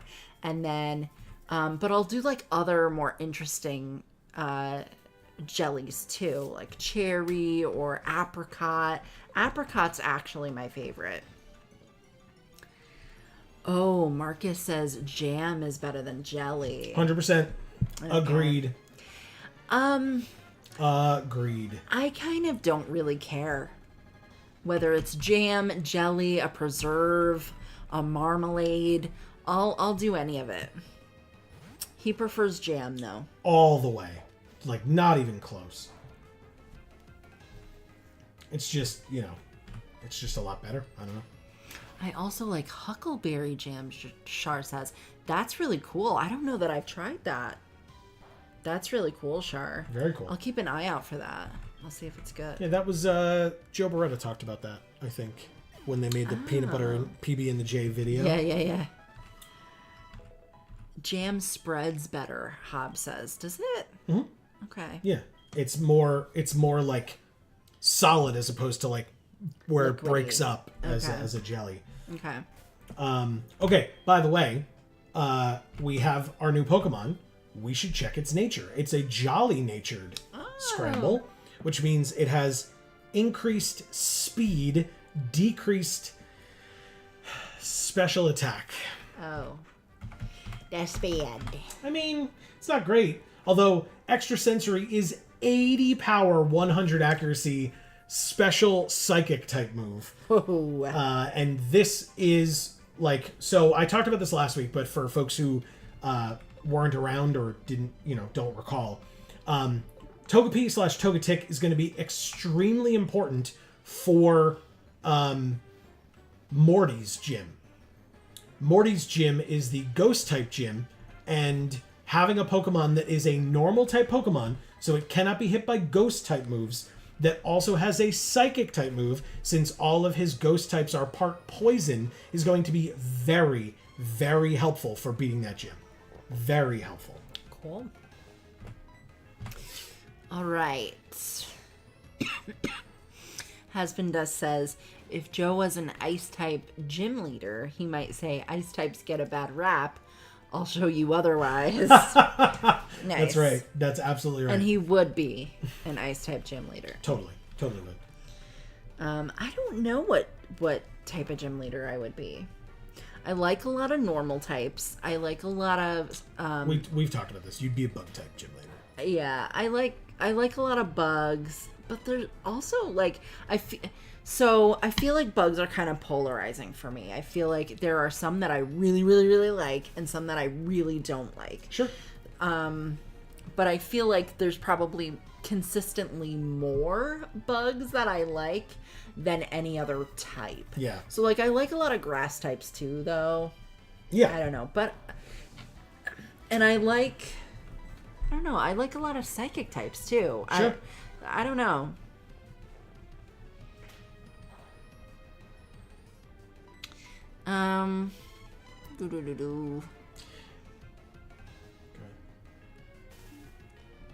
I'm just trying to find my place.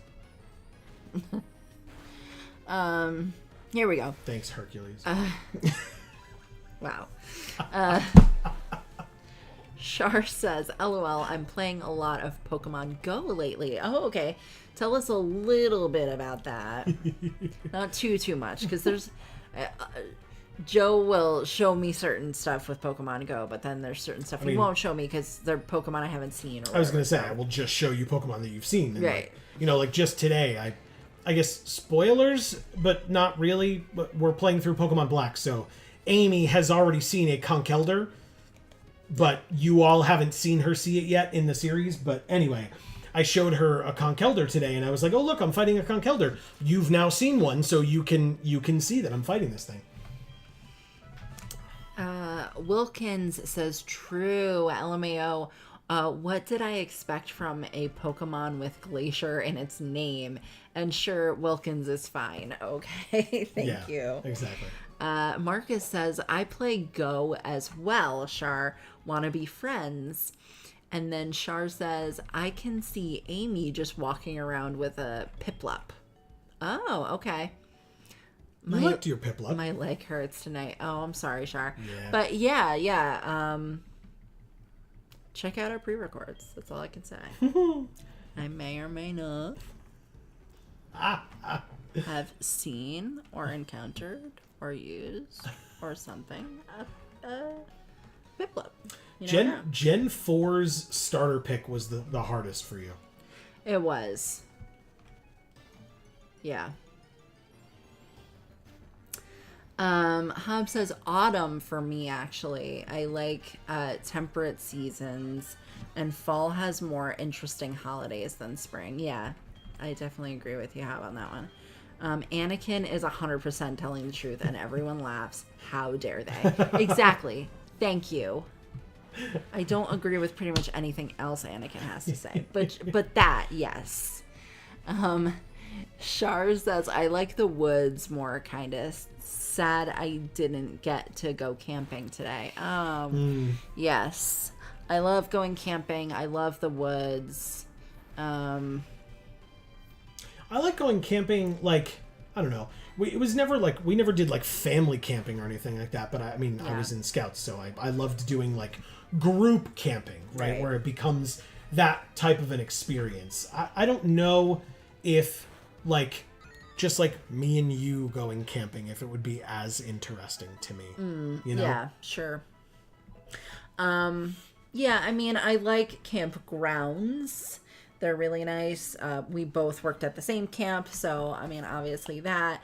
But prior to that, I had actually never gone summer camping. I had only ever gone winter camping with my group, and we would go, I mean, we went a couple of times, but it was winter camping, so very different experience from summer camping, right? You have to like have all this extra gear.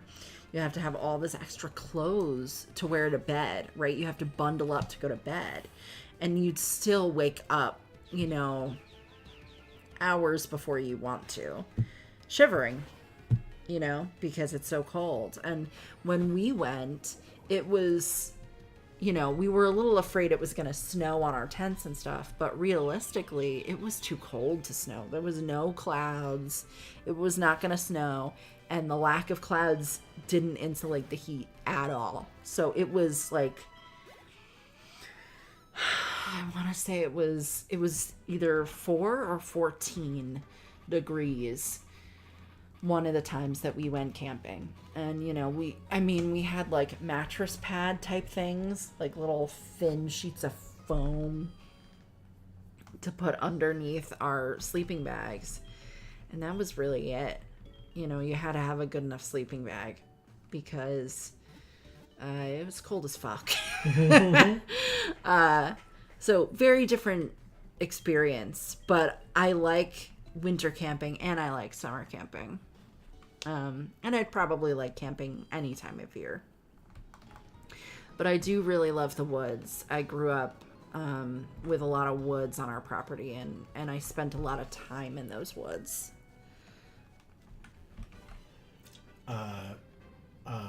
Scramble took down their first opponent by themselves. I missed it. You sure did. Oh no. And now I get the Miracle Seed.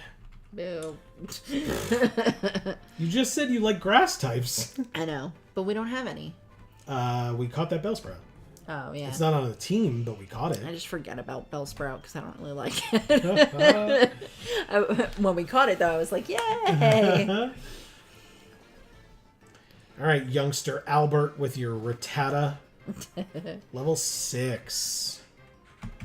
Scramble, run away.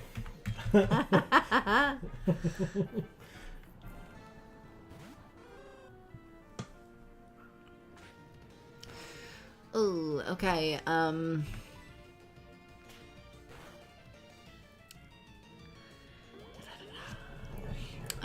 Wilkins says, gotta go eat dinner. Might dip back in later. Good luck, guys.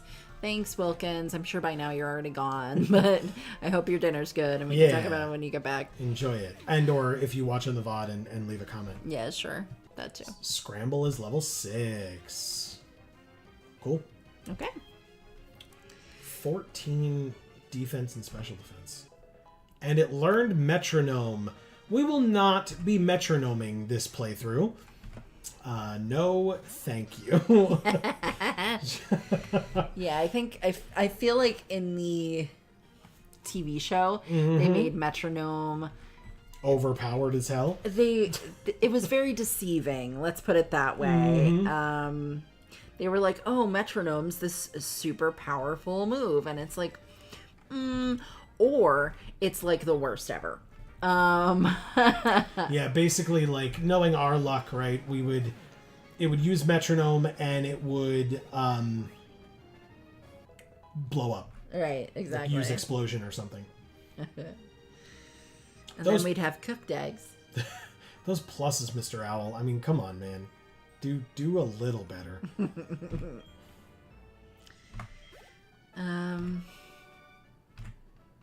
Alright, well, we beat youngster Albert. Marcus says, I love Togepi. I have a Togekiss named Cronus.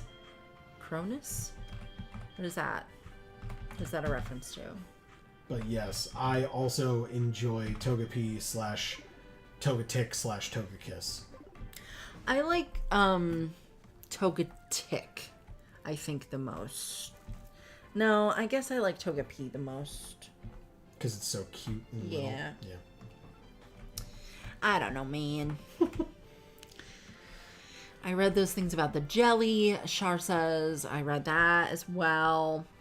There's a store here in my hometown where they have awesome huckleberry jam. Okay, that's cool. That is cool. Winter is here, saying tentatively hopeful snuff date. Okay. Cherry is still alive. She seems to be moving around on her own a bit more, but I'm still hand feeding and watering her. Okay, but she's moving more, so that's good. It's very good. Or is it maybe not that good if she's moving around because it could cause complications faster? Right. Or we don't really know. Char said I'd be a dark type gym leader. Oh, okay. Cool. Yeah, I mean, you talked about like how much you like Absol and stuff like that. Yeah. But like if you were the bug type gym leader, like your ace would just be Vespiquen, I assume. The Queen Bee Pokemon? Yeah, probably. Probably. I like a lot of ghost types too. True. I might be like a ghost type gym leader. Okay. I don't know. I can't pick a favorite. Well, you would definitely be a flying type gym leader. We all know that. That's the one that we definitively know that you would be. Yeah, definitely. All right. Speaking of bird users or flying type users. Frickin' Pidgey. That's right. I hate Pidgey. Ugh. Marcus says, does Geek for All have a Discord channel? It's I did ask Marcus to keep reminding me of that. Ah, yes. We do not have a public-facing Discord channel yet, and I literally thought about it the other day, Marcus. I promise I did. But that doesn't mean I worked on it. But, hey, holy crap. You know what it does remind me of, though, because I joined the Discord channel recently? The 18th? Wednesday, the 18th, at 1 p.m. Eastern, on Geek for All. Link down in the description box below. We will be streaming the streamer event for Duskmorn, sponsored by Wizards of the Coast. And so thank you to them for that opportunity. So we found out about that a couple days ago, and we will keep reminding folks about it. But yeah, we're looking forward to it. But no, unfortunately, Marcus, I did join theirs, but we do not have ours up yet, but I will be working on it. But I believe he was asking that, not necessarily to remind me, although it worked, but to try to then see if he could DM through Discord his friend code to be able to friend Char. Oh, I see. Sorry, Marcus. On Pogo. Okay. Char says, all I can say is I love the gym battles. Yes, we can be friends, Smoke. My phone is against me. Right, because of the misspelling. Oh, okay. So Marcus says, super duper effing winter camping. The hardest of passes on that. Okay. Fair. Yeah. Fair. It's not for everybody. Yeah. I loved it. I loved it. It's a little disconcerting to wake up before the sun or shortly after the sun and be shivering to the point where you're bouncing off the ground. Mm-hmm. But everything else about it was great. Char says winter camping here in Montana is hit or miss. Okay. Do you want to elaborate on that a little bit?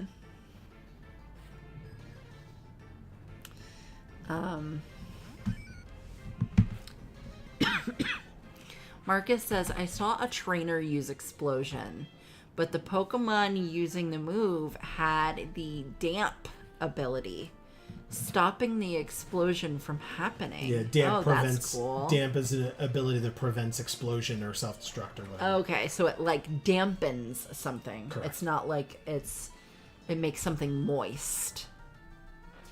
Right. I think, well, because if you're going to explode, you would need to build up all that like heat and pressure and whatever. Well, because I'm saying it's damp out, so I'm like, I've got there's like a wetness to the air that like gives me a chill. It's not like that, or it is like that. Sorry, I'm sorry. It's okay. We almost lost Santina, so no. I was trying to focus on that. I don't know. I didn't create it. I have no idea. I'm okay, sorry. Marcus, answer that question for me, please. Char says, LOL, that's a bad move combo. Yeah. Explosion damp, yeah. Winter says, I have no idea if her moving around more is good or bad, but I hope it means she's not in as much pain. Yeah, that would be good. The ligaments that attach her body to her shell are healing. Yeah. Yeah. Hopefully. So, I mean, that giving a snail calcium helps heal their shell. But there's got to be something you can give them as well that helps heal the ligaments, right? Or maybe because it's a snail, you can't necessarily just give it whatever would do that in a normal kind of capacity, right? Because a snail can't eat just anything.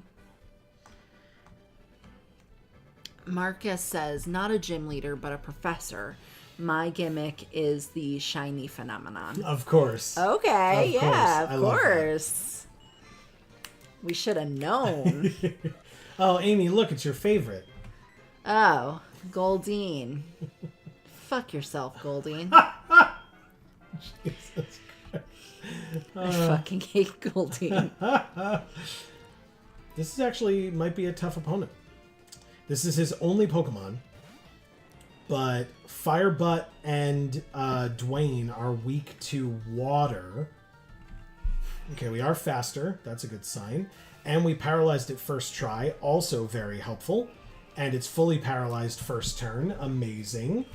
I feel like it's ironic because I mentioned before that I actually really love ocean creatures, even though I'm not big on the water.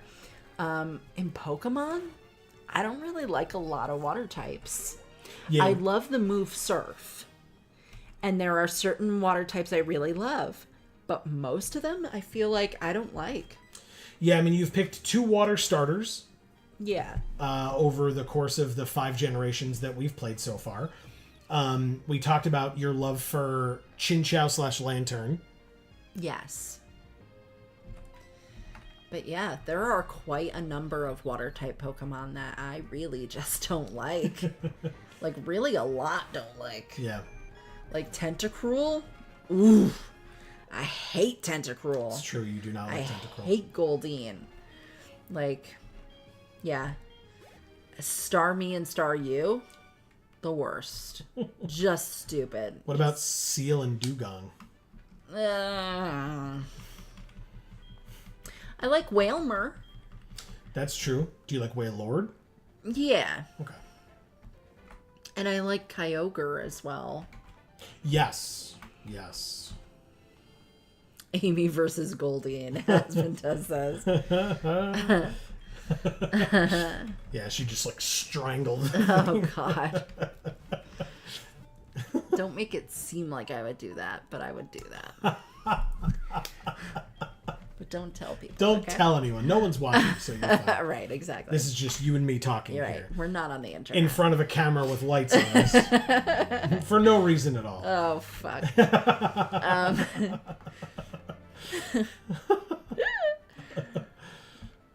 Let's see. Where'd I leave off? I'm so far behind, guys. I'm so sorry.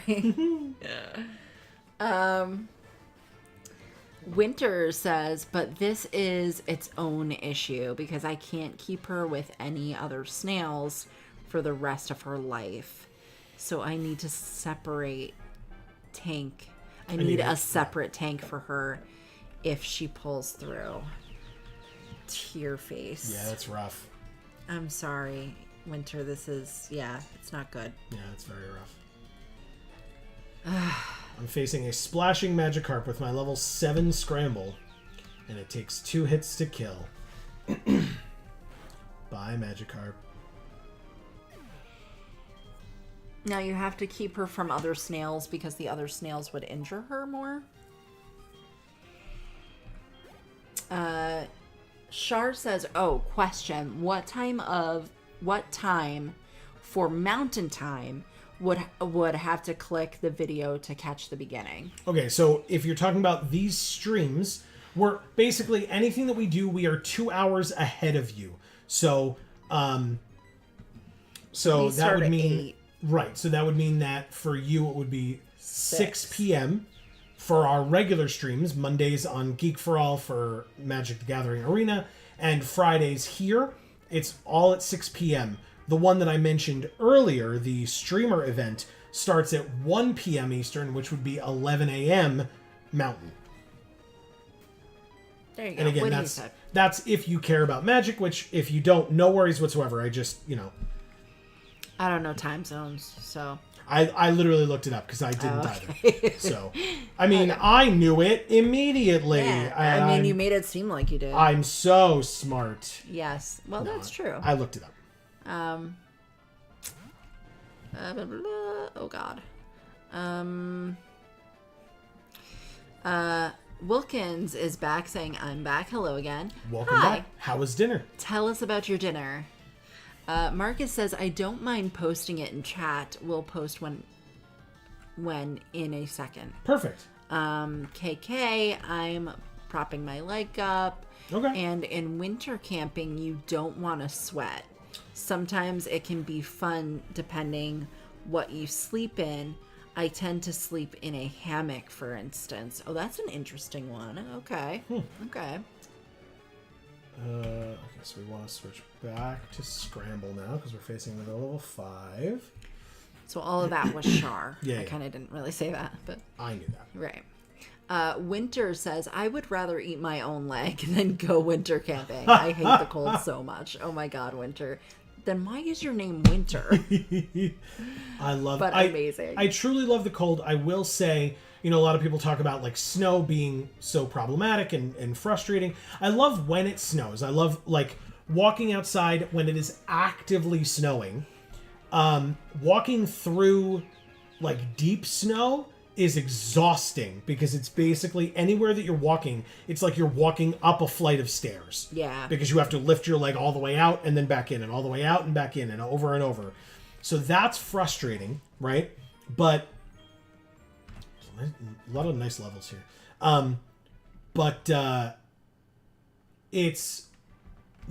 I don't like shoveling it. Yeah. And we live in a corner house. And there's a lot of sidewalk. It's a lot of sidewalk to shovel. It is exhausting to do. Yeah. I never liked the snow because I always felt like it was such a problem.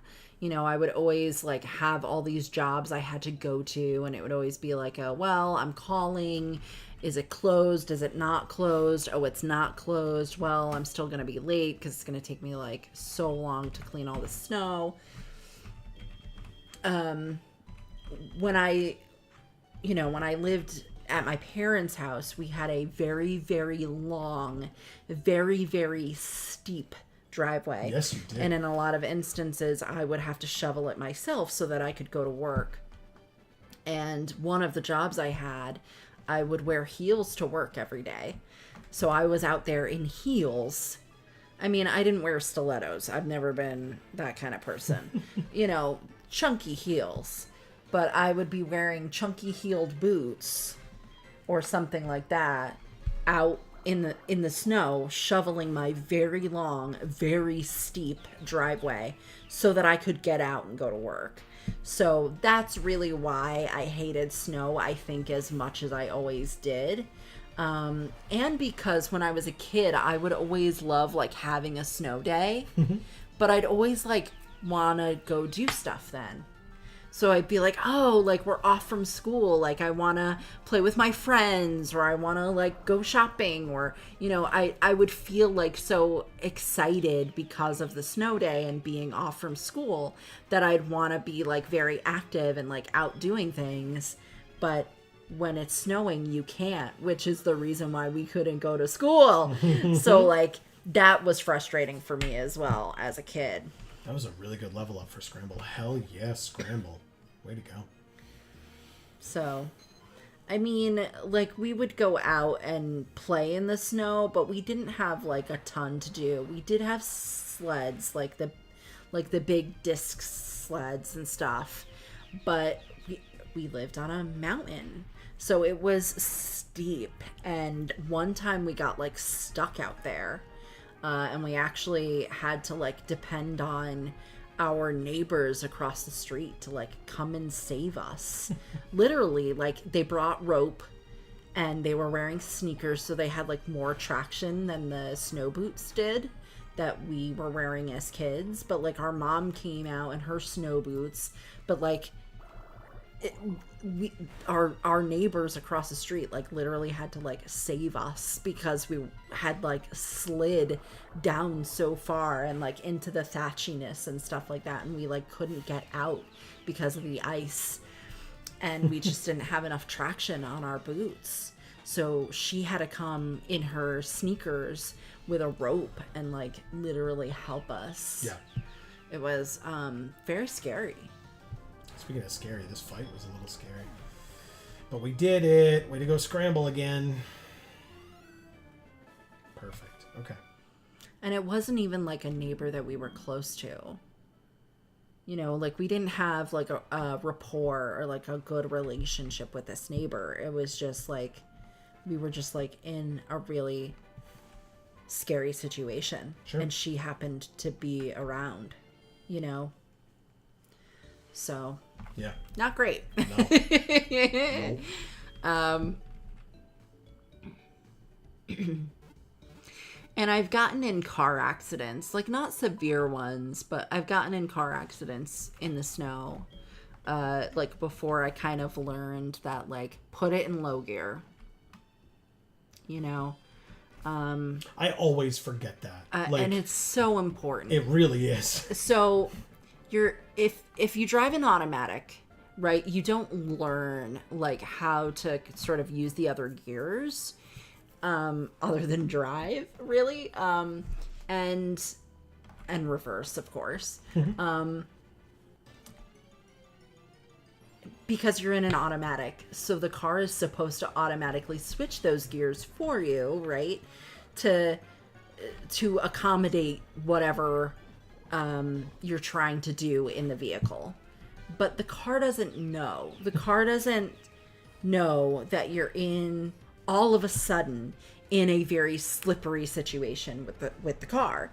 So like sometimes it'll know that by putting on the anti-lock brakes, but anti-lock brakes really don't do shit. I feel like I slammed my foot down on that thing so hard. So I've had it work for me before, but like I know for a fact that like someone that's not as strong as I am would have issues with that. I just like make that shit work for me, you know. Well, but and the other thing is, depending on how slippery it is. Okay, I didn't know it had double kick, but I was like, it's a poison type, and I have a psychic type attack. I'll stay in. Okay, all right. Well, I can't stay in for the next one. No.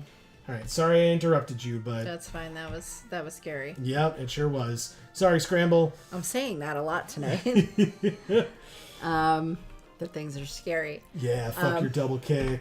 Yes, go Peeves.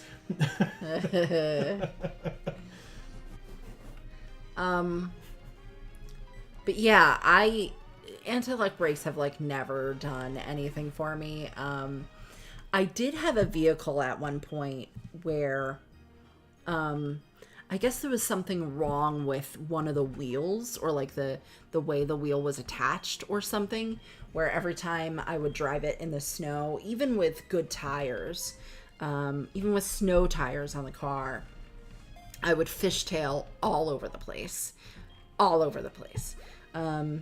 And I would blame it on the roads. Like they just didn't do a good job of clearing the roads, which they don't. But it was really the car. It was really the fact that there was just something wrong with one of the way the wheels worked on this car. And it would cause it to fishtail all the time in the winter. So I literally, if it was actively snowing or if there was a lot of deep slush on the road or something like that, I would literally have to drive to work in third gear the whole way. So I'd have to like go a different way that didn't require the highway usually. Or if I knew that they were going to clear the highway, I would take the highway. But if I knew that they really weren't going to get things cleared before I had to go to work, because I went to work really early in the morning, I had to be there at 6 a.m. So a lot of times things weren't cleared before I had to leave. So a lot of times I would have to drive to work like the long way around, taking back roads and stuff so I could go slower on those roads. And I would have to drive in third gear, or second gear. And then every time there was a stop sign, I would have to switch it into low and just kind of roll through the stop very, very slowly in low because I couldn't use my brakes at all. Yep. And I couldn't put it in drive at all. It was really bad for a while.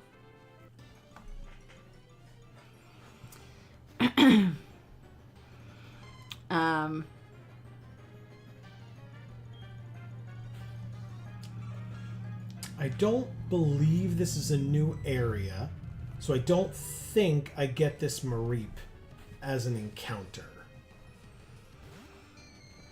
Wilkins says, I think it is damp as in soggy. Like exploding Pokemon can't get a spark to light to blow up. Yeah. Okay, that makes sense. Yeah. Okay. Yeah. But it makes sense for either, I guess. With explosion. Yeah. So has anyone encountered damp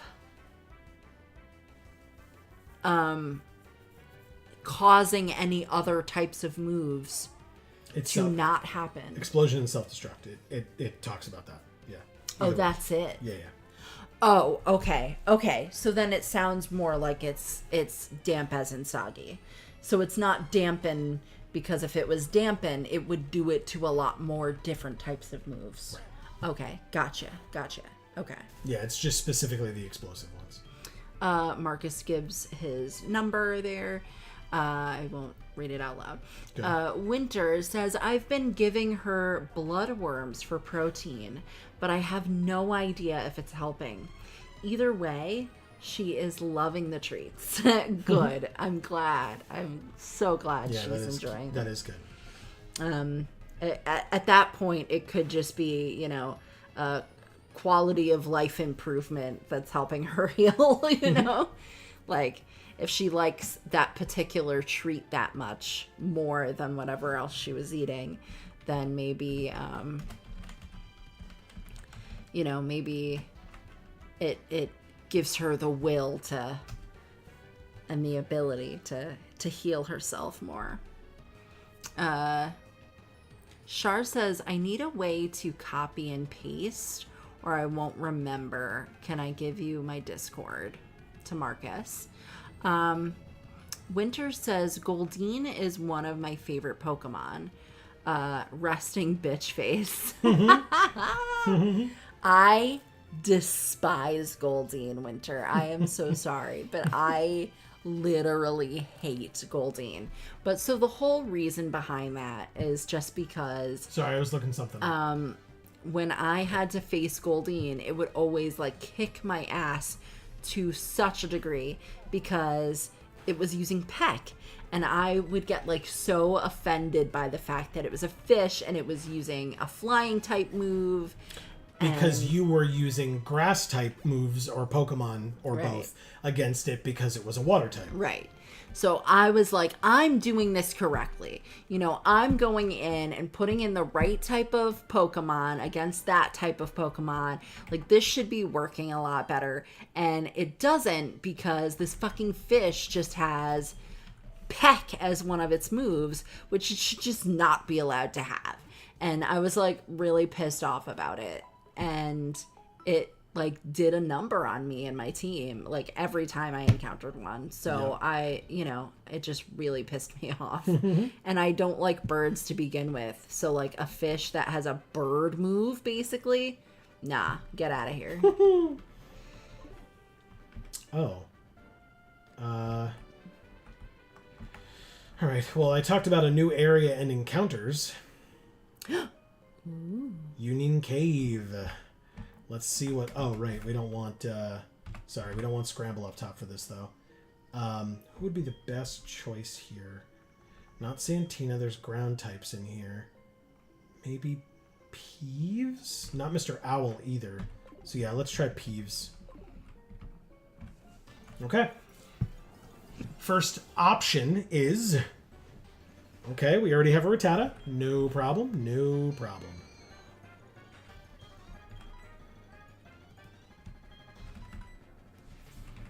Okay, this is going to take a while. Okay. So Wilkins says water is the most populous type in Pokemon, so it's kind of hard to have a unified opinion on water Pokemon. Okay. Okay. One, I didn't know that. But two, that's kind of a cool way of looking at it, I guess. Well, and we talked about that. Like, as soon as you were like, I don't like a lot of them, it was like, yeah, but you like this one and this one. And, right. You know. So, even though I don't like a lot of them, I guess I also do like a lot of them. And because there's just a larger cross-section of Pokemon that are water types, I guess is what Wilkin is saying. Yeah. That it allows for that. Yeah. Another Rattata. God damn. Marcus says, my Swampert has damp because it stops the use of moves like Explosion and Self-Destruct. It's an ability generally on water types. It does have to do with being damp, as in too wet to be blown up on. Yeah. Okay. Shar says, Goldeen has a clinical case of RBF. Resting bitch face. Oh, okay, right. If I was a Pokemon, I'd be a Snorlax. I hope the snail will be better soon. Oh, thanks, Char, for saying that. Winter says the condition is triggered by mating with other snails, so she can't be with any other snails ever again. Oh, okay. Are snails that horny? I mean, it's just instinct at that point. I don't know. I feel like certain animals have like certain times where they do that, and then like other times where they don't. I feel like cats, like when they're in heat, they'll do it, but like otherwise they're like, stay the fuck away from me. But maybe that's a cat personality thing more than it is anything else. Winter says thanks to Shar. Shar says it's 8:04 right now, LOL. Right, and that was when it was 10:04 here, right. So yes. And okay, you're welcome, Winter. Magikarp is creepy. Magikarp is creepy? Okay. I feel like Magikarp is just stupid. And that's kind of the point of it, right? It's supposed to like be this like pathetic, like right. It's like campy, you know. It's just a fish that doesn't do anything. It just splashes around. Right. It's like here's the butt of the joke, is Magikarp. Winter says you don't just wear snow boots for that and then switch to heels. You're hardcore. No. Okay, we already have a Geodude as well. Jesus. Okay.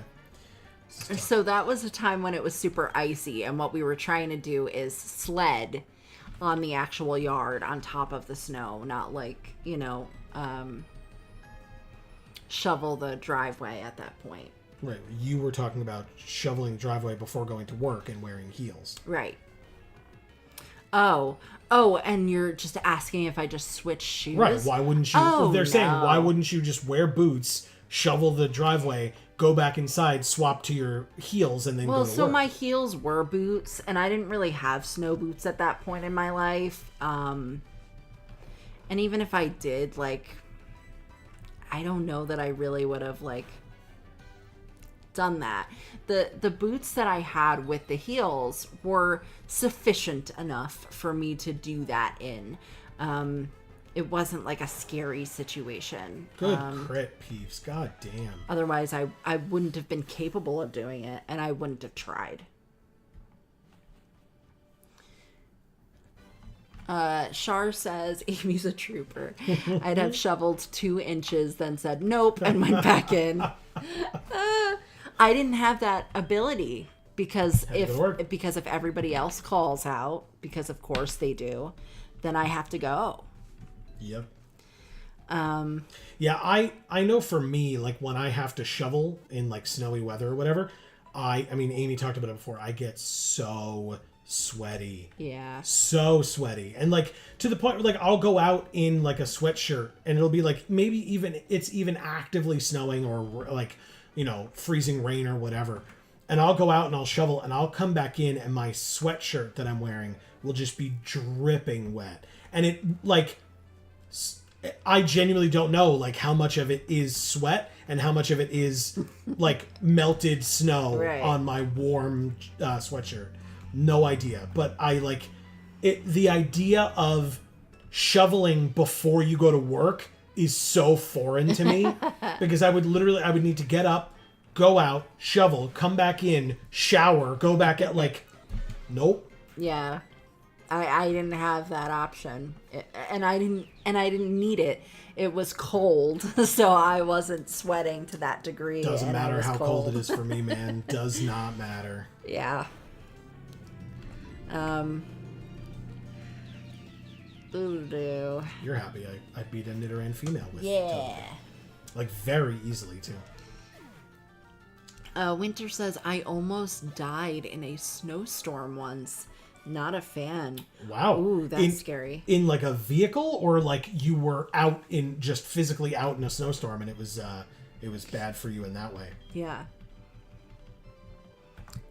Shar says, here in Montana, snowstorms scare me. I remember a blizzard in elementary school. I couldn't see lights, buildings, or hear anything. Wow. Sure. Yeah. Yeah. Have you ever tried bacon-wrapped churros? No. You know what? I am not a fan of churros. And really? I will say why. Most of the churros that I've gotten in my life, and I believe that this is the reason, most of the churros that I've gotten in my life have been like hard. Like I appreciate like a churro that would be like soft. Yeah, like it's supposed to be. And cinnamony and good. I feel like more often than not churros would get screwed up and they're just like too hard and like crunchy and it's not a good experience for me. No, that sounds so awful. I just avoid them because of that like, you know. I can't eat churros, but I love bacon. But even if I could eat churros, It's not like very high on my list of things that like I really wish I could eat, you know? Much more of like a Boston cream donut is really where I'm sad I can't. Sounds amazing. Yeah. All right, so I did not get any encounter in here yet. If and when I run into like an Onyx or something, I'll try to catch it. But everything that I've seen are things that I already have, like this Geodude, for example.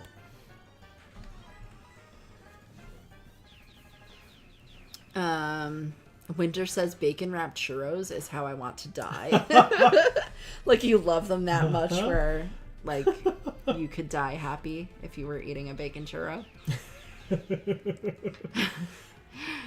Marcus says, speaking of Montana, that's where I learned I have winter camping.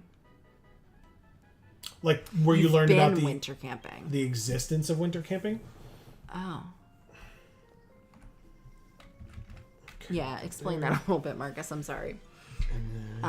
Wilkins says, yeah, damp only stops explodey moves, and for some reason, the ability Aftermath. Okay. Which I don't know what Aftermath is, but... I think you've seen it before. It is...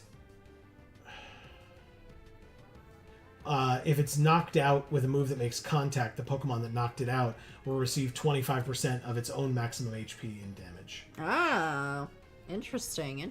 Whoops, sorry. Okay. Interesting. Okay, we're good.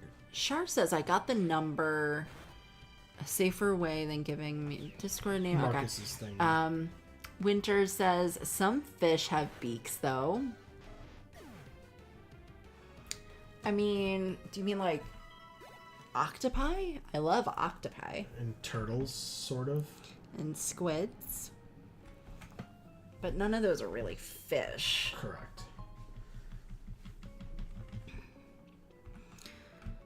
I actually like squid beaks. So you're not supposed to eat the beaks. But I really like them. So I eat the beaks. But you're not supposed to. Dude, your pants are open. We're a child. What the fuck? Close that shit.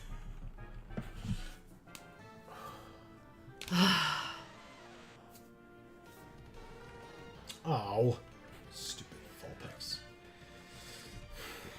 Vulpix. Wilkins says, Goldeen has such a smug look on its face when it pecks you, too. I know, right? So, like, you just, like, your disdain for it feels warranted, right? At least it does for me. You're just going to roar over and over again? Because this is going to be really annoying if that's all you're doing. Alright, Tail Whip is fine. Char says Amy and Goldeen meet up. Amy responds, meet me out front, you damn fish. Amazing. Alright, how much does Lick do? You know what? That's not bad. I'll just leave it asleep. That's fine. I was gonna like switch in Dwayne, but doesn't matter. I'm already splitting this XP among 3 Pokemon, but this should kill. So, and it does. Good. Has-Been Dust is reminding us that there are some fire breathers immune. Yeah, that's this. It's not that big of a deal. Thankfully. Yeah. His pants are open. Those are his fucking underwear. Dude. Very funny. Yeah, we've got a rock type, so I'm not too worried about fire types. So.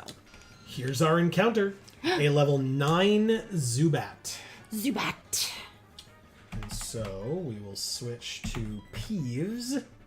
I think I've come back around to liking Zubat again. Well, again, it's... I hated it when it was super annoying all the time. But now that I'm past the point where Zubat is super annoying to me all the time, I'm back to liking it. Because I liked it in the beginning. Good. Hypnosis immediately works and puts it to sleep. Let's see how we... Like, I'm going to lick this thing at least once, but it's probably going to take a couple of licks. I know, this isn't Mr. Owl, but still, it's going to take a couple of licks to take out this... It immediately wakes up and supersonics me. Get out of here. Well, you have to be careful. It is a bat, so you could get a disease from licking it. Let's not talk about it. Yeah.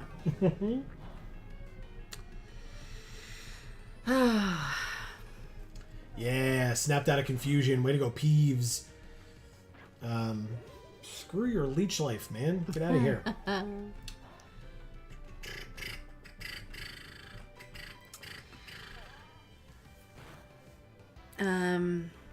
Shar says, agreed, Winter. I think about the churros. Winter says, you have no idea how horny snails are. Not sure if that message got censored. LOL. It did not. Clearly. But that's awesome. Okay. So we used to have a turtle. And so, but it was only one turtle, right? So he lived on his own and just did his turtle thing, which was pretty much nothing. Right? So, yep. But anytime that, because this is when Joe was young, you know, he had this turtle as well. I did. Anytime that, like, his family would go on family vacation, they would take the turtle to a place that would take care of the turtle while they were gone. And I'll let Joe tell the rest of the story if you want to. Oh, or, yeah. Or okay. else I'll No, it's fine. Yeah. But it's your turtle, so. Yeah, it's fine. Whatever. I'm just gonna. I'm very unoriginal. I'm just gonna name it Bruce, and we're moving on. Yeah. When we would take him to, it was the pet store where we bought him, and the owner, when we went to go pick the turtle up after his time being there, the owner was like, listen, he was like, we gotta talk. He's like, so we put your turtle in a tank with, he was a box turtle. We put your turtle in a tank with a female turtle, and he had sex with the female turtle. And the guy was like, so we noticed that, and we were like, oh, okay, well, and they weren't really interested in having their female turtle being like laying eggs, because it's like that much more work for them and stuff. So they took our turtle, my turtle, out of the female turtle's tank and put him in a tank with a male turtle, where he proceeded to have sex with the male turtle as well. And so they put him in a tank by himself so that he would not harass the turtles. I thought at one point they put him in a tank with a lot of turtles, right? Oh, maybe that was the original. Yeah, so the original one was they put him in a tank with a lot of turtles, and he was having sex with like all of the turtles. Like all the fucking turtles. Like so many fucking turtles. Yeah. Yeah, and so then they put him in a tank with just a male turtle, because they were like, well, you know, he wouldn't do this, but yeah, I did. He did. He did not. So care. he was a very horny turtle, but we didn't know that because he lived by himself. Right. Normally, there were no other turtles around. But anytime he got near one, he would fuck it. Let's see. Yeah, well, once you get through this list, we can kind of end for the night. I'm just going through Union Cave. Like we're probably not gonna get to Azalea Town tonight. But you know, I mean, we're leveling at the same time. Our level cap is 17 right now because Bugsy's Scyther, which is his highest level Pokemon, is level 17. So we cannot exceed level 17 with our team, with any member of our team. Okay. Char says, I wasn't expecting that, Amy, just out of the blue. Are snails that horny? He starts laughing my ass off. Amy's way of shoveling versus Joe's way. Amy grabs shovel and starts slogging through the snow. Joe, not feeling up to sweating today, grabs flamethrower. Amazing, Char. Amazing. Well, because you bought this like new device that I've been trying to use that like kind of like is like a snowblower but like more handheld. So it's called a... What is that called? Snow Joe. It's called like an electric snow shovel or whatever. It's like an electric snow shovel. So it throws the snow, but it's not a snow blower because it's not a snow blower like this. It's like a shovel that like throws the snow. It's weird. It is very weird. Very weird thing. And he has like a certain sort of weird way he has to do it because otherwise like the snow will land on him while he's using it, which is so counter to what makes sense. I feel like they just didn't design this well, but yeah, whatever. I mean, it helps you to use it though, right? Because it takes so much less time than actually shoveling. God, yeah. Yeah, so. Ooh, what's the best move to use here? I think it's just Bite with Santina. Okay, yeah, I mean, it's confused right now, so this is a tough fight with this level 11 Onyx, though. It snapped out of confusion, too, and hardened. Oh. And what is this, the steel coat? No. Oh.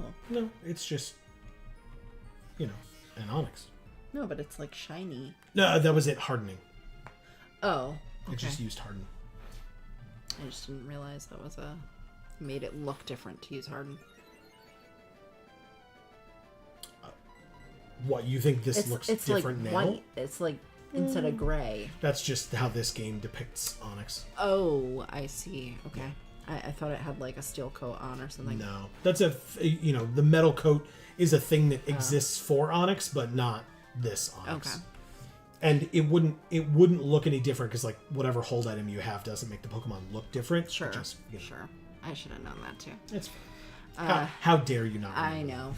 Out of everything in Pokemon, Amy, how dare you not remember? I know. So Char says that just popped into my head. Yeah. Subway has soft churros. I love Boston cream donuts. Oh, okay. Yeah. See, that was my favorite type of donut. My dad's too. When I could eat that. And now donuts that I've literally ever had have been terrible. Because they have to be gluten-free. Winter says, snowstorm story. We had a typhoon in a place where typhoons usually don't happen. Jeez. Then it snowed 3 feet on top of the fallen trees. Oh, wow. Okay, so the trees fell from the typhoon, and then it snowed on top of it. 3 feet. Wow. So power was out for 2 weeks. Nope. I got sick, got bad pneumonia, almost died. Wow. Oh my God, Winter. Gotcha. That is terrifying. Yeah, really. I'm so sorry you went through that. Yeah, absolutely. Ugh. I beat this dude. Holy shit. It wasn't even like, I mean, it used Screech a lot, which was scary, but otherwise it wasn't like, I didn't feel like any of my Pokemon were in danger of dying, but with that many Screeches, they maybe were, and I just wasn't aware of it. Ooh, we got lucky with that level 9 Zubat, I guess, huh? That's good. Because this is only level 7, so we have to level up that other Zubat a lot less, which is good. Alright, go ahead, sorry.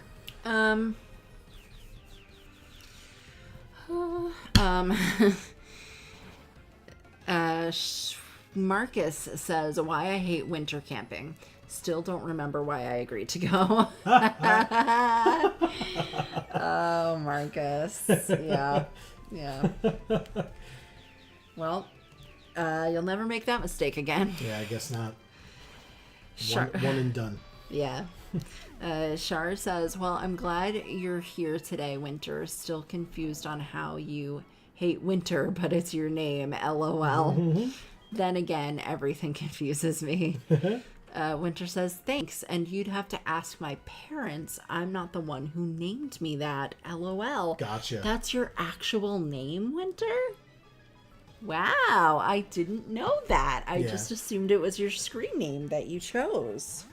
That's so cool. That is very cool. I actually really love that. Char says, LOL. Okay.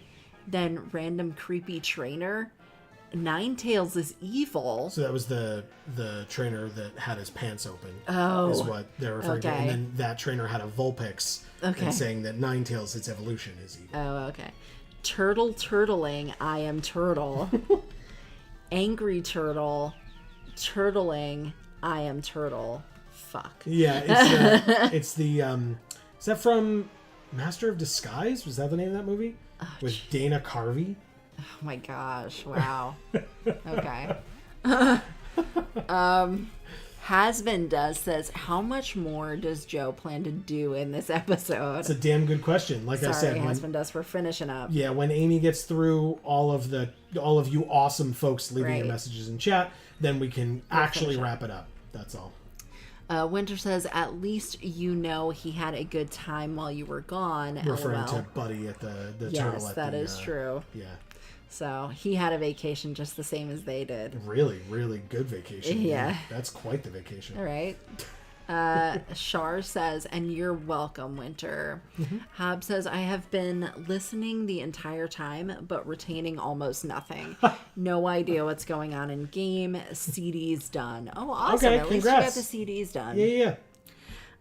Char says, me in my head, I never knew a turtle orgy was a thing. You learn something new every day. Yes, you do. He was apparently very deprived, which we were unaware of, and he proved that to us and the pet shop owner. And all of those turtles. And all those turtles. Yeah. Those poor turtles. Yeah. I mean, you know.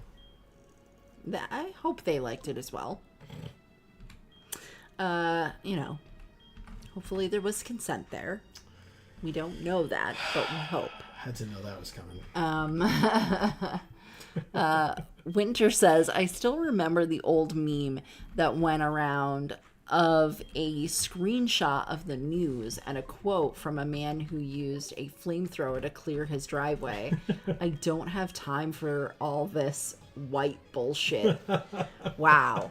I don't have time for all this white bullshit. Amazing. Oh, Amy, That's look. actually really great. It's coughing. Yeah. Amy loves coughing. Yeah. But I am hitting it with a psychic type attack, and it's poison type, and I'm double so its level. I'll stop looking. It's dead. That's a great quote. I Yeah, don't it is. have time for all this white shit.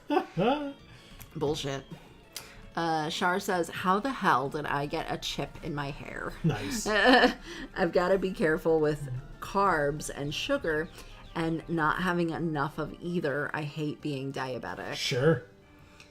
Yeah, because I was talking about being gluten-free and stuff like that. Well, you were down one chip because it was in your hair. Speaking of chips, that's the other thing we need to do is eat dinner. Yeah. Oof. Ugh. Winter says, the snowstorm near-death thing sure was a way to spend my 16th birthday. Yeah. Ugh. I am so sorry. I spent my 18th birthday sick with mono in college. Yeah, he did. It was... I literally woke up, went to like a little impromptu like cake get together that my friends threw for me. Had like talked to them for a little while, had the cake, and then left and went back to my room and went back to sleep. Wow. It was not great. Yeah. Not a wonderful experience for me, I won't lie. All right, Santina, or Scramble's not going to do a great job here, so Santina it is. Go ahead, Amy. Damn it.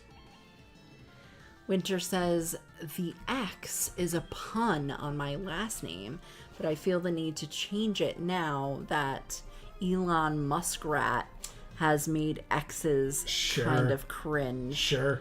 Yeah, That's sure. fair. Okay. Yeah. And Char says, I was referring to your turtle story, LOL. Sure. Oh, Slowpoke. So close. Yeah, the flinch. Amazing. See ya bye, Slowpoke. That could have been very scary.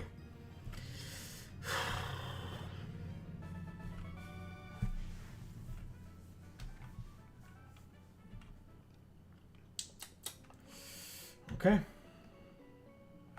Alright, nothing back there. Damn it. Ugh. Oh, that's right. I forgot to do a thing. That's fine. We'll fix it later. So Shar says, I'm hurting tonight, LOL, but not as bad. And the doc lied to me about my second surgery. To repair my leg muscle. It left a gnarly scar. Well, that still could heal up and lessen with time. Because that just happened, right? So it's going to take some time. Yeah. That is a costume and a half.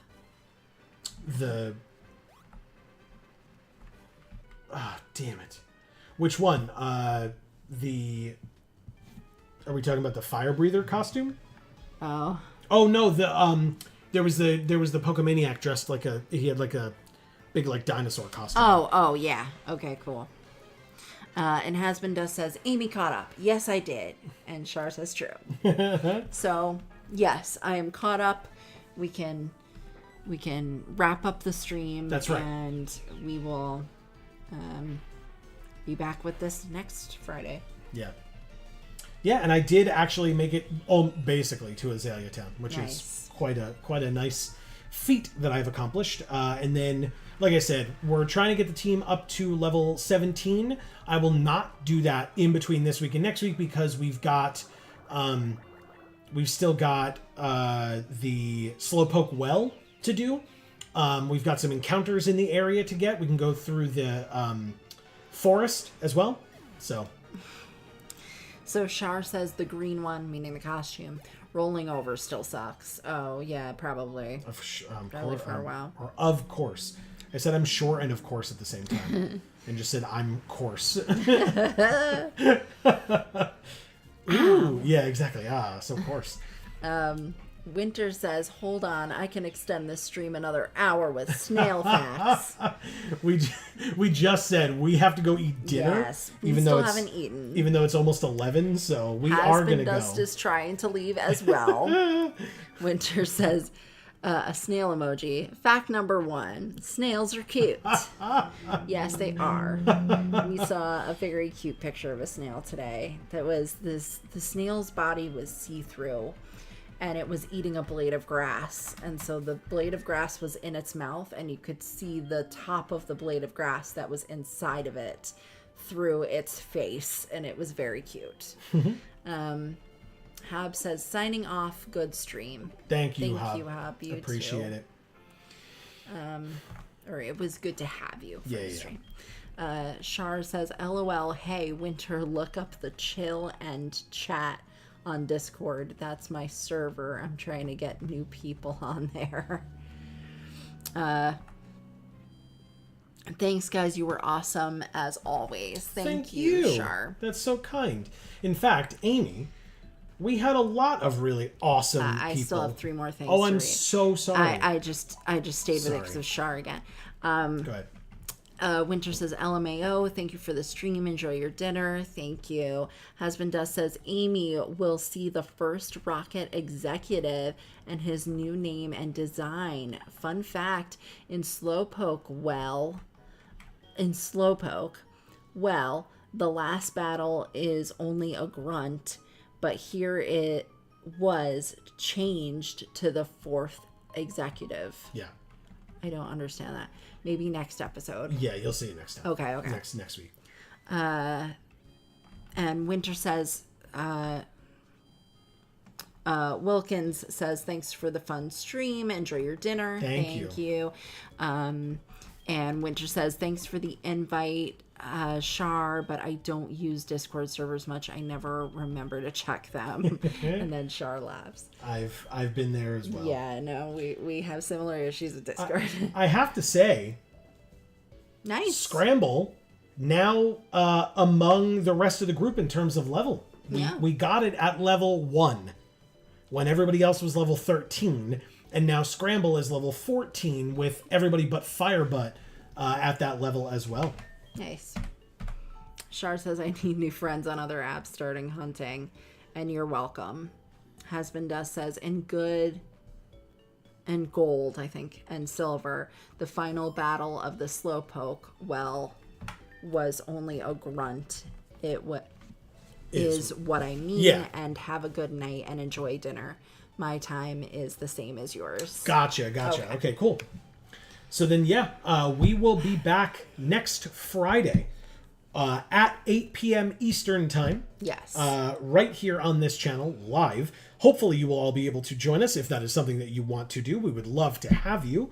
Otherwise, obviously, the VOD is up from immediately afterwards on. And if you're watching on the VOD, you are always more than welcome to leave a comment in the comment section down below. Speaking of comments and chat and all that fun stuff, I'll try this again. Amy. Yes. We had some really awesome folks here with us tonight, keeping the chat scrolling, because even when I'm sitting here grinding through boring battles over and over again, you and they are able to keep the conversation going, and it's absolutely incredible. I love the fact that we had so many awesome people, but it does mean that you have some work to do. I do. Shar says, I'm going to try remembering mountain time, LOL. Yeah, good luck. Like we said, 2 hours before. So 6 p.m. for you, 8 p.m. for us. Yeah, and we always stream the same time. That's right. That'll help you remember, yes. too. Shar, thank you so much for being here and being so active in chat tonight. It was really nice. That's right. And we had some pretty fun conversations tonight, I gotta say. Also agree. I loved it, guys. Yeah, big time. Has been Dust. Thank you so much for being here. We really appreciate that you're here for our streams now. It means a lot. Because Great. I used to reference you all the time because it was like, you know, we would see you leave comments on all of our videos and stuff. And so now it's like we actually get to talk to you. And That's it's really cool. That's right. Shar says you're welcome.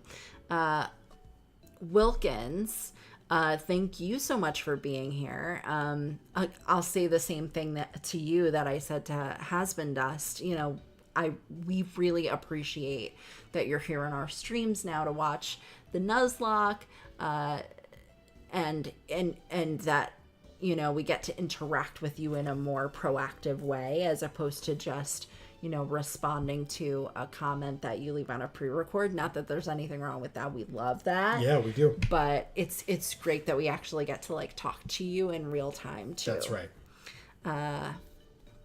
Did you do this one already?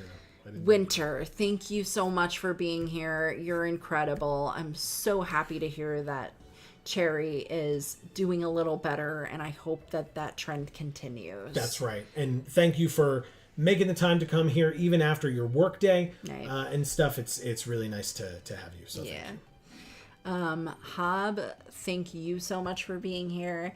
I'm sorry you didn't get to participate as much, but I'm glad you got all those CDs done. Same. Marcus, thank you so much for being here. You're always awesome. And yeah, thanks for explaining what damp is. Yeah. I think that's everybody tonight. I think so too. I'm trying to see if we had like one like random person join in at one point, but no, not tonight. Okay. So, love you guys and thank you. Thank you. Glad I got to witness Falkner's destruction. Yeah. Thank you, Wilkins. Me too. Okay. I'll send that pic on Instagram, Shar says. Thank you, Shar. Appreciate it. So, yes, everybody, as we said, that is the end of this particular stream. Thank you all so very much for joining us.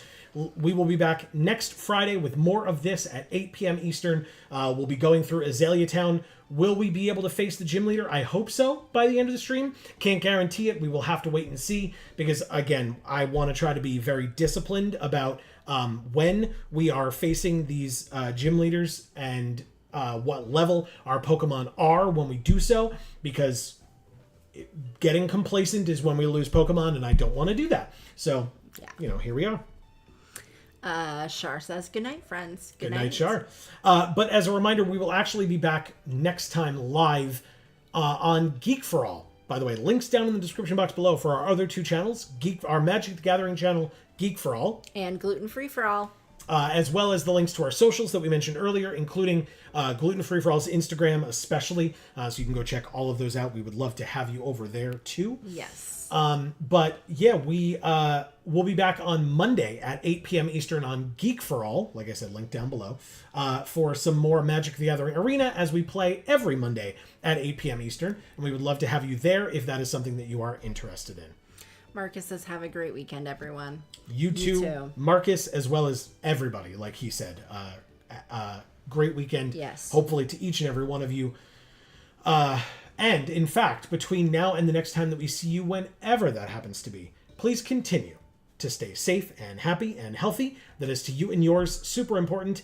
And, for now, from us here at the Geek for All family of channels, I've been Joe. And I'm Mimi. And as we always say, in whichever video or stream of ours you watch next, we will see you all next time. Thanks, everybody.